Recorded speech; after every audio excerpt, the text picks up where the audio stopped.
നമസ്കാരം. 9 മണി വാർത്ത ആരംഭിക്കുകയാണ്. ഇറാന്റെ വെല്ലുവിളികൾ അമേരിക്കയ്ക്കെതിരെ തുടരുകയാണ്. ഇപ്പോൾ ഏറ്റവും പുതിയ വെല്ലുവിളി അമേരിക്കയുടെയും സഖ്യകക്ഷികളുടെയും കുടിവെള്ളം മുട്ടിക്കും എന്നാണ്. തങ്ങളുടെ ഊർജ്ജ നിലയങ്ങൾ ആക്രമിച്ചാൽ. ഇതടക്കം നിരവധി വാർത്തകളുണ്ട്. നമുക്ക് ആദ്യം തലക്കെട്ടുകളിലേക്ക് ഒന്ന് പോകാം.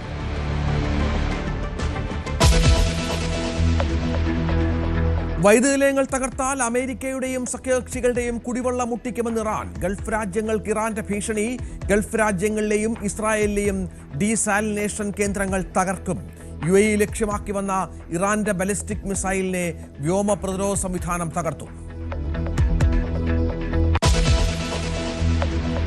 ട്രംപിന്റെ 48 മണിക്കൂർ അന്ത്യശാസനം അവസാനിക്കാൻ ഇനി മണിക്കൂറുകൾ മാത്രം. അടുത്ത യുദ്ധമുറ എന്തെന്ന ആശങ്കയിൽ ലോകം. അമേരിക്കയുടെ അടുത്ത ശത്രു ഡെമോക്രാറ്റിക് പാർട്ടി ആയിരിക്കുമെന്ന് ട്രംപ് ട്രൂത്ത് സോഷ്യലിൽ.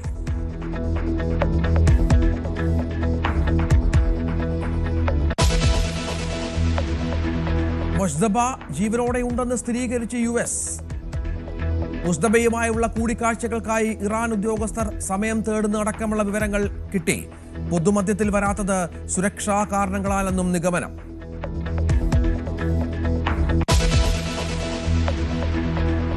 ട്രംപിന്റെ ഗുരുതര ആരോഗ്യ പ്രശ്നങ്ങളോ? ചർച്ച ചെയ്ത social media.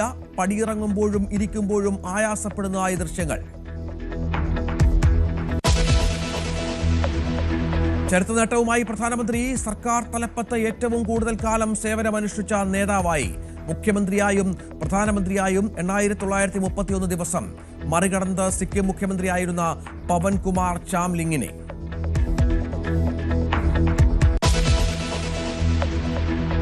Ramesh പിഷാരടിയെ അധിക്ഷേപിച്ച് Thomas Isaac. ഞാൻ പറഞ്ഞതുപോലെ തന്നെ അദ്ദേഹം വളരെ സീനിയർ ആയിട്ടുള്ള ഒരാളാണ്, എന്നേക്കാൾ മുതിർന്ന ഒരാളാണ്. അദ്ദേഹത്തിനോട് അങ്ങനെ ഒപ്പത്തിനൊപ്പം നിന്ന് അദ്ദേഹം പറഞ്ഞ പോലെ തന്നെ അല്ലെങ്കിൽ അനാവശ്യമായ പരാമർശങ്ങൾ നടത്താൻ ഞാൻ ഉദ്ദേശിക്കുന്നില്ല. അതുകൊണ്ട് തന്നെ അദ്ദേഹത്തിന് എൻ്റെ കയ്യിൽ നിന്ന് നേരിട്ടൊരു മറുപടി കൊടുക്കുന്നില്ല. ബഹുമാനം, സ്നേഹം മാത്രം. കോമാളി എന്ന അധിക്ഷേപം സംസ്കാരം സമരം ചെയ്താൽ കിട്ടുന്ന കാര്യമല്ലെന്നും ഐസക്. അധിക്ഷേപ പരാമർശം തെരഞ്ഞെടുപ്പിൽ ചർച്ചയാക്കാൻ UDF. സാദിഖ് അലി തങ്ങൾക്കെതിരെ സമൂഹ മാധ്യമത്തിൽ വ്യാജ ആരോപണമെന്ന പരാതിയിൽ കേസ്. മുസ്ലിം ലീഗ് പരാതിയിൽ മലപ്പുറം സൈബർ ക്രൈം പോലീസ് കേസെടുത്തു. സാദിഖ് അലി തങ്ങളെ പിന്തുണച്ച KT ജലീലും രംഗത്ത്.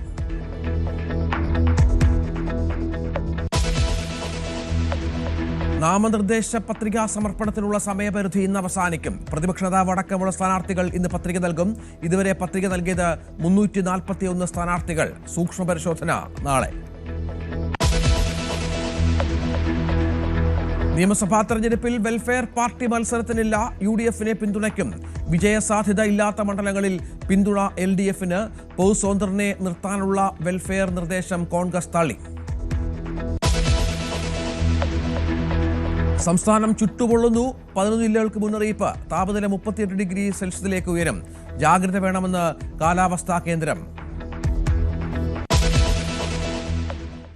വാർത്തകളുടെ വിശദാംശങ്ങളിലേക്ക്. ഇറാൻ അമേരിക്ക ഇസ്രായേൽ സംഘർഷം പല തലങ്ങളിലേക്കും വ്യാപിക്കുകയാണ് ഇപ്പോൾ.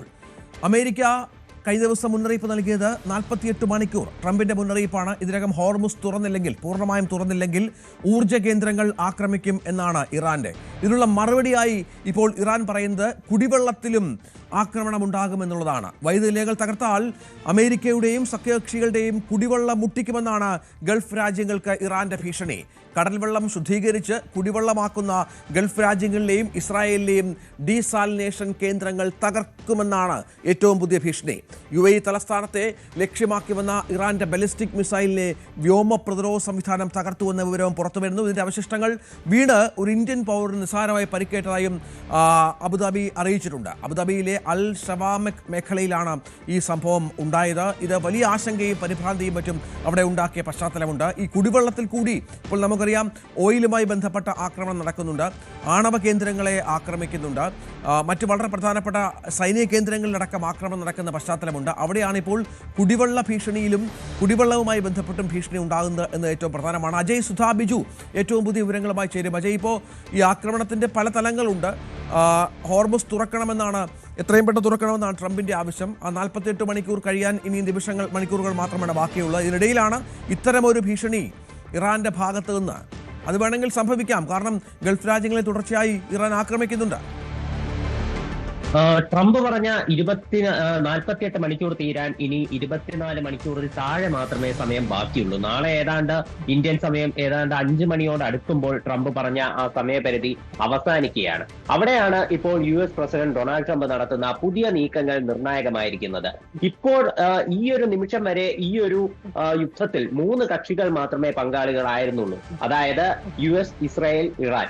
ഇതിലൊരു 4ാമത്തെ കക്ഷി കൂടി കടന്നു വരാൻ സാധ്യതയുണ്ട്. അതായത് US പ്രസിഡന്റ് ഡൊണാൾഡ് ട്രംപ് കഴിഞ്ഞ ദിവസം UK-യുടെ പ്രധാനമന്ത്രിയായിട്ടുള്ള കീർ സ്റ്റാർമറുമായിട്ട് അദ്ദേഹം ടെലിഫോണിൽ സംസാരിച്ചിട്ടുണ്ട്.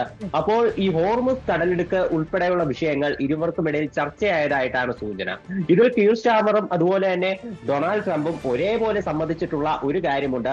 ഹോർമുസ് കടലെടുക്ക് അന്താരാഷ്ട്ര ഈ കപ്പൽ ഗതാഗതത്തിന് അനിവാര്യമായ ഒരു പാതയാണ്. അപ്പോൾ ഇതിന്റെ സുരക്ഷ വർദ്ധിപ്പിക്കേണ്ടത് അത് തീർച്ചയായിട്ടും നിശ്ചയമായിട്ടും ചെയ്തിരിക്കേണ്ട ഒരു കാര്യമാണെന്നും ഇരു രാഷ്ട്ര നേതാക്കളും സമ്മതിച്ചിട്ടുണ്ട്. അത് മാത്രമല്ല UK ഇതിനു മുൻപേ അമേരിക്കയുടെ സൈനിക വിമാനങ്ങൾ അതുപോലെ തന്നെ ആയുധങ്ങൾ അതെല്ലാം UK-യുടെ സൈനിക ബേസുകളിൽ സൂക്ഷിക്കാനുള്ള അനുമതിയും കൊടുത്തിട്ടുണ്ട്. അപ്പോൾ ഈ ഹോർമുസിന്റെ സുരക്ഷ അതിനുവേണ്ടി UK കൂടി രംഗപ്രവേശനം ചെയ്യുന്നതോടെ ഈ യുദ്ധം മറ്റൊരു ഘട്ടത്തിലേക്ക് പോകാനുള്ള സാധ്യത അത് വളരെ കൂടുതലാണ്. ഇതിനു മുൻപേ UK-യുടെ സൈനിക ബേസ് ആയിട്ടുള്ള സൈപ്രസിൽ ഇറാൻ ആക്രമണം നടത്തിയിരുന്നു. അപ്പോൾ അന്ന് തന്നെ ബ്രിട്ടന്റെ ഭാഗത്തു നിന്ന് ശക്തമായിട്ടുള്ള വാക്കുകൾ കൊണ്ടുള്ള പ്രകോപനം ഇറാന് നേരെ ഉണ്ടായിരുന്നു. ഇപ്പോൾ ഇതുവരെ ഒന്നും UK നേരിട്ട് ഈ യുദ്ധത്തിലേക്ക് കടന്നു വരുന്ന സ്ഥിതി ഉണ്ടായിട്ടില്ല. ആദ്യം ട്രംപ് ഈ ഹോർമുസിന്റെ സുരക്ഷയ്ക്ക് വേണ്ടി കപ്പലുകൾ അതുപോലെ തന്നെ മറ്റ് യുദ്ധോപകരണങ്ങളെല്ലാം വിട്ടുതരണമെന്ന് പറഞ്ഞപ്പോൾ UK ഈ ആവശ്യം നിഷേധിക്കുകയായിരുന്നു. ഇപ്പോൾ എന്തായാലും അമേരിക്കയുടെ ആവശ്യത്തിന് അവർ വഴങ്ങുന്നു എന്നാണ് സൂചന. അപ്പോൾ നാളെ ആ 24 മണിക്കൂർ ക്ഷമിക്കണം ട്രംപ് പറഞ്ഞ ആ 48 മണിക്കൂർ അവസാനിക്കുമ്പോൾ UK-യുമായി ചേർന്ന് ഒരു സൈനിക നീക്കത്തിന് US മുതിരുമോ എന്നുള്ളതാണ് ഇപ്പോൾ എല്ലാവരും ഉറ്റുനോക്കുന്നത്. ഇതിൽ UK-യുടെ പങ്കാളിത്തം US തേടാൻ വളരെ പ്രധാനപ്പെട്ട മറ്റൊരു കാരണം കൂടിയുണ്ട്. കാരണം ലോകത്തിലെ ഏറ്റവും ശക്തമായ നാവികസേനയുള്ളത് UK-യുടെ കൈവശമാണ്. അത് ചരിത്രപരമായി തന്നെ അങ്ങനെയാണ്. ഈ കടലിൽ യുദ്ധം ചെയ്യാൻ ആവശ്യമായിട്ടുള്ള വളരെ അത്യാധുനികമായിട്ടുള്ള മറ്റൊരു രാജ്യത്തിനുമില്ലാത്ത മോഡേൺ വെപ്പൺസ് UK-യുടെ കയ്യിലുണ്ട്. അപ്പോൾ ഹോർമുസിന്റെ സുരക്ഷയ്ക്ക് UK-യും ഒപ്പം കൂട്ടി US മുന്നോട്ട് നീങ്ങുമ്പോൾ അത് തീർച്ചയായിട്ടും ഒരു പ്രതീക്ഷയുണ്ട്. എന്നാൽ അതേസമയം തന്നെ ആശങ്കയുമുണ്ട്. അതേസമയം ഇറാന്റെ ഭീഷണികൾ ഇപ്പോൾ മറ്റൊരു തലത്തിലേക്കാണ് നീങ്ങുന്നതെന്നും നമുക്ക് കാണാൻ സാധിക്കും. ഇപ്പോ 48 മണിക്കൂറിനകം ഹോർമുസ് തുറന്നില്ലെങ്കിൽ ഇറാനകത്തുള്ള പവർ പ്ലാന്റുകൾ ആക്രമിക്കുമെന്നാണ് US മുന്നറിയിപ്പ് നൽകിയിട്ടുള്ളത്. ആ മുന്നറിയിപ്പിന് തർക്കം രൂക്ഷമായ പശ്ചാത്തലമുണ്ട്. ഇറാനെതിരെ രംഗത്ത് വരുന്ന 48 മണിക്കൂർ നാളെ കൊണ്ട് അജയ് ആ സമയം ഏതാണ്ട് അവസാനിക്കുമെന്നാണ് മനസ്സിലാകുന്നത്. അതായത് ഈ കടലിലേക്ക് തുറന്നു കൊടുക്കണം, അല്ലെങ്കിൽ ഗുരുതരമായ സൈനിക പ്രത്യാഘാതങ്ങൾ നേരിടേണ്ടി വരും. പശ്ചിമേഷ്യ സംഘർഷങ്ങളിൽ അമേരിക്ക ആഴത്തിൽ ഇടപെട്ടുകൊണ്ടിരിക്കുന്ന സമയത്താണ് ട്രംപിൻ്റെ ഈ കർശനമായ നിലപാട് കൂടി വരുന്നത്. അമേരിക്കയ്ക്കുള്ളിലുള്ള രാഷ്ട്രീയ ശത്രുക്കൾക്കെതിരെയും രൂക്ഷ വിമർശനം ട്രംപ് ഉന്നയിക്കുന്ന പശ്ചാത്തലം വളരെ പ്രധാനമാണ്. ഇനിയും അമേരിക്കയുടെ അടുത്ത ശത്രു ഡെമോക്രാറ്റിക് പാർട്ടി ആയിരിക്കുമെന്നാണ് ട്രംപ് ഇപ്പോൾ ട്രൂത്ത് സോഷ്യലിലടക്കം കുറിച്ച പശ്ചാത്തലമുണ്ടാകുന്നത്. അത് നിർണായകമായ ഒന്നാണ്. മറ്റൊന്ന്, ഈ പല ലോകരാജ്യങ്ങളുടെയും സഹായം ട്രംപ് തേടിയിട്ടുണ്ട് ഹോർമുസ് നിയന്ത്രണത്തിലെത്തിക്കാൻ. ഇറാൻ പറയുന്നത് തങ്ങൾ ആകെ അവിടെ നിയന്ത്രിച്ചിട്ടുള്ളത് അമേരിക്കയെയും ഇസ്രായേലിൻ്റെയും കപ്പലുകളെ മാത്രമാണ്, മറ്റാർക്കും നിയന്ത്രണമില്ല, തുറന്നു കിടക്കുകയാണ് എന്ന് തുടർച്ചയായി പ്രഖ്യാപിക്കുന്നുണ്ട്. പക്ഷേ കാര്യങ്ങൾ അത്ര സുഖകരമല്ല. അപ്പോൾ ഇനിയുള്ള ട്രംപിൻ്റെ നീക്കം ഈ 48 മണിക്കൂറിന് ശേഷം എന്തായിരിക്കും ട്രംപ് നീക്കം നടത്തുക എന്നുള്ളതാണല്ലോ ഇനി കാത്തിരിക്കേണ്ടത് അജയ്. അത് വല്ലാതെ ആശങ്കപ്പെടുത്തുന്നുണ്ടല്ലോ. ഇറാന്റെ ഈ കാര്യത്തിലുള്ള ഒരു മറുപടി അല്ലെങ്കിൽ അവരുടെ ഒരു ഭീഷണി എന്ന് പറയുന്നത് അവർ മുൻപും സമാനമായിട്ടുള്ള രീതിയിലുള്ള കാര്യങ്ങൾ ഇപ്പോ അമേരിക്കയോട് ഉന്നയിച്ചിട്ടുണ്ട്. അതായത് ഈ ഹോർമുസ് കടലിടുക്കിന് വേണ്ടി ഇറാനിനകത്തുള്ള പവർ പ്ലാന്റുകൾ ആക്രമിക്കുകയാണെങ്കിൽ തങ്ങൾ ചെയ്യാൻ പോകുന്നത് അറേബ്യൻ രാജ്യങ്ങളിലെയും അതുപോലെ തന്നെ ഇസ്രായേലിലെയും കുടിവെള്ള ശുദ്ധീകരണ പ്ലാന്റുകൾ ആക്രമിക്കും എന്നുള്ള ഒരു ഭീഷണിയാണ് ഇറാൻ ഇപ്പോൾ മുന്നോട്ട് വെച്ചിട്ടുള്ളത്. അതായത് നമുക്കറിയാം പശ്ചിമേഷ്യയിൽ കുടിവെള്ളം അത് വളരെയധികം ഒരു ദൗർലഭ്യം നേരിടുന്ന ഒരു വസ്തുവാണ്. അപ്പോൾ കൂടുതലായി അവിടെ കുടിവെള്ളം ഉപയോഗത്തിനെടുക്കുന്നത് ഇപ്പോ നിരവധി ജനങ്ങളുണ്ട്. അപ്പോൾ എല്ലാ മേഖലകളിലേക്കും കുടിവെള്ളം വിതരണം ചെയ്യുന്നത് ഈ കടൽ വെള്ളം ശുദ്ധീകരിച്ചെടുക്കുന്ന ഈ ശുദ്ധജല സംഭരണ കേന്ദ്രങ്ങൾ വഴിയാണ്. അപ്പോൾ ഇവിടങ്ങളിൽ ആക്രമണം നടത്തിയാൽ അത് വലിയ തോതിൽ തന്നെ ഒരു ദൂരവ്യാപകമായിട്ടുള്ള പ്രത്യാഘാതം കപ്പൽഗതാഗതം പശ്ചിമേഷ്യൻ രാജ്യങ്ങളിൽ ഉണ്ടാക്കും. അപ്പോൾ ഇത് അവർ ഉന്നയിക്കുന്ന ഒന്നാമത്തെ ഭീഷണിയാണ്. രണ്ടാമത്തെ ഭീഷണി എന്ന് പറയുന്നത് അത് ലോകരാജ്യങ്ങളെ ഇന്ത്യ അടക്കം ആശങ്കപ്പെടുത്തുന്ന കാര്യമാണ്. അതായത് ഇറാൻ പറയുന്നത് ഹോർമൂസ് കടലെടുക്ക് ഇതുവരെ പൂർണ്ണമായി അടച്ചിട്ടില്ല. ഇപ്പോൾ അത് അടച്ചിട്ടുള്ളത് അമേരിക്കയ്ക്കും ഇസ്രായേലിനും മാത്രമാണ്. മറ്റ് ലോകരാജ്യങ്ങൾക്ക് ഇതുവഴി ഇറാന്റെ കൃത്യമായിട്ടുള്ള പെർമിഷൻ എടുത്തുകൊണ്ട് ഇതുവഴി കപ്പൽ ഗതാഗതം നടത്താം, അതിന് ഇറാന്റെ അനുമതി ഉണ്ടാകും എന്നാണ് ഇറാൻ പറഞ്ഞിട്ടുള്ളത്. എന്നാൽ അമേരിക്ക ഇറാന്റെ പവർ പ്ലാന്റുകൾ ആക്രമിക്കുകയാണെങ്കിൽ ഹോർമുസ് കടലെടുക്ക് പൂർണ്ണമായി അടച്ചുപൂട്ടും എന്നതാണ് ഇറാന്റെ മറ്റൊരു ഭീഷണി എന്ന് പറയുന്നത്. ഇത് ഇന്ത്യക്ക് ഉൾപ്പെടെ ഒരു ആശങ്ക ഉണ്ടാക്കുന്ന കാര്യം തന്നെയാണ്. ഇപ്പോ ഇന്ത്യയുടെ കുറച്ച് കപ്പലുകൾ ഇറാന്റെ അനുമതിയോടെ അത് ഹോർമുസ് കടന്ന് അത് ഇന്ത്യയിലേക്ക് എത്തിയിരുന്നു. അത് തീർച്ചയായിട്ടും ഒരു ആശ്വാസം ഉണ്ടാക്കുന്ന കാര്യമായിരുന്നു. ഇപ്പോ എന്തായാലും നമ്മുടെ രാജ്യം ഇപ്പോഴും വളരെ കടുത്ത രീതിയിലുള്ള ഒരു ഇന്ധന പ്രതിസന്ധി നേരിടുന്നുണ്ട്. അപ്പോ അതിനുവേണ്ടി പ്രധാനമന്ത്രി നരേന്ദ്രമോദി ഇന്നലെ അടിയന്തര മന്ത്രിസഭാ യോഗം ഉൾപ്പെടെ വിളിച്ചു ചേർത്തിരുന്നു. അപ്പോൾ ഈ ഹോർമുസ് കടലിലേക്ക് പൂർണ്ണമായി അടച്ചാൽ ഇന്ത്യയുടെ കപ്പലുകൾക്ക് ഇനിയും ഇന്ത്യയിലേക്ക് വരാൻ കാത്തു നിൽക്കുന്ന ആ കപ്പലുകൾക്ക് ഒരു മാർഗതടസ്സം പൂർണ്ണമായിട്ടും അവിടെ ഉണ്ടാകും. അത് ഇന്ത്യയെ മാത്രമായിരിക്കില്ല, ഏഷ്യൻ രാജ്യങ്ങളെ ഒട്ടാകെ വലിയൊരു ക്ഷാമത്തിലേക്കായിരിക്കും തള്ളിവിടുക. ഇന്നലെ ഞായറാഴ്ച കഴിഞ്ഞ് ഇന്ന് തിങ്കളാഴ്ച ഈ സ്റ്റോക്ക് മാർക്കറ്റ് ഉൾപ്പെടെ മാർക്കറ്റ് വീണ്ടും ഓപ്പൺ ആയിട്ടുണ്ട്. അപ്പോഴുള്ള ഒരു കണക്കെന്ന് പറഞ്ഞാൽ ഏഷ്യൻ മാർക്കറ്റ് വളരെ ഷാർപ്ലി താഴേക്ക് പോകുന്ന ഒരു കാഴ്ചയാണ് ഇന്ന് കാണാൻ സാധിച്ചിട്ടുള്ളത്. ക്രൂഡ് ഓയിലിന്റെ വില ഇടയ്ക്കൊന്ന് ആശ്വാസം ഉണ്ടായിരുന്നു, അത് വീണ്ടും മാറി ഇന്നത്തെ ഞായറാഴ്ച കഴിഞ്ഞ് അടുത്ത വർക്കിംഗ് ഡേയിലേക്ക് വരുമ്പോൾ $111.25 പെർ ബാരൽ എന്നുള്ള നിലയിലേക്ക് എത്തിയിട്ടുണ്ട്. അപ്പോ ഇത്ര കടുത്ത രീതിയിലുള്ള ഒരു പ്രശ്നങ്ങൾ സാമ്പത്തിക മേഖലയിലാണെങ്കിലും ഇപ്പോ ഊർജ്ജ മേഖലയിലാണെങ്കിലും ഇപ്പോൾ തന്നെയുണ്ട്.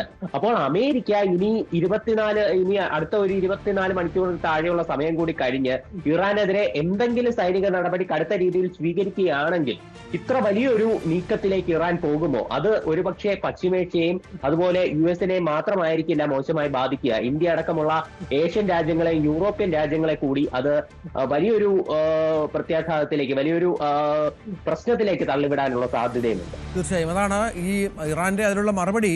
ഊർജ്ജ നിലയങ്ങൾ ആക്രമിച്ചാൽ ഹോർമുസ് പൂർണ്ണമായും അടച്ചുപൂട്ടുമെന്നാണ്. IRGC ഇതുമായി ബന്ധപ്പെട്ട് റവല്യൂഷണറി ഗാർഡ് കോർപ്സ് ഇതുമായി ബന്ധപ്പെട്ട് പ്രതികരിച്ചിട്ടുണ്ട്. അമേരിക്ക തങ്ങളുടെ ഊർജ്ജ നിലയങ്ങൾ ആക്രമിച്ചാൽ തന്ത്രപ്രധാനമായ ഹോർമുസ് കടലെടുക്ക് പൂർണ്ണമായും അടയ്ക്കും.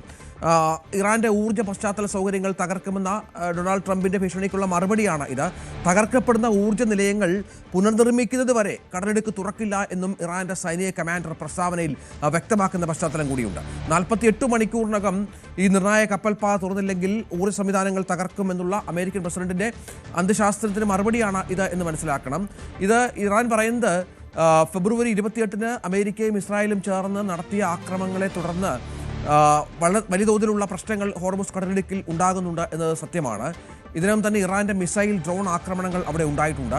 ഊർജ്ജ വാർത്താവിനിമയ മേഖലകളെയും അമേരിക്കൻ സൈനിക താവളങ്ങളെയും മറ്റ് പ്രാദേശിക രാജ്യങ്ങളിലെ സംവിധാനങ്ങളെയും ലക്ഷ്യം വെക്കുമെന്നുള്ള മുന്നറിയിപ്പും പ്രധാനപ്പെട്ട ഒന്നാണ്. അങ്ങനെ ഈ ഇറാന്റെ ആ ഒരു ഭീഷണി വലിയ തോതിൽ ആ മേഖലയ്ക്ക് അസ്വസ്ഥത ഉണ്ടാക്കുന്നുണ്ട്, സംശയമില്ലാത്ത കാര്യമാണ്. അത് നമുക്കറിയാം, ലോകത്തിലെ ഏറ്റവും പ്രധാനപ്പെട്ട ഇന്ധനപാതകളിലൊന്നാണ് ഹോർമുസ്. ലോകത്തെ ആകെ എണ്ണയുടെയും LNGയുടെയും ഏകദേശം 20% ഈ പാതയിലൂടെ കടന്നു പോകുന്നു. എന്നാൽ യുദ്ധം ആരംഭിച്ചതോടെ ഇവിടുത്തെ കപ്പൽ ഗതാഗതം കുത്തനെ ഇടിയുന്ന പശ്ചാത്തലമുണ്ടാവുകയാണ്. കപ്പൽ ഗതാഗത ഡേറ്റാ സ്ഥാപനമായ കെപ്ലറുടെ കണക്കുകൾ പ്രകാരം സാധാരണ നിലയിലുള്ള ഗതാഗതത്തിൻ്റെ വെറും 5% മാത്രമാണ് ഇപ്പോൾ ഈ കടലിടുക്കിലൂടെ കടന്നു പോകുന്നത്.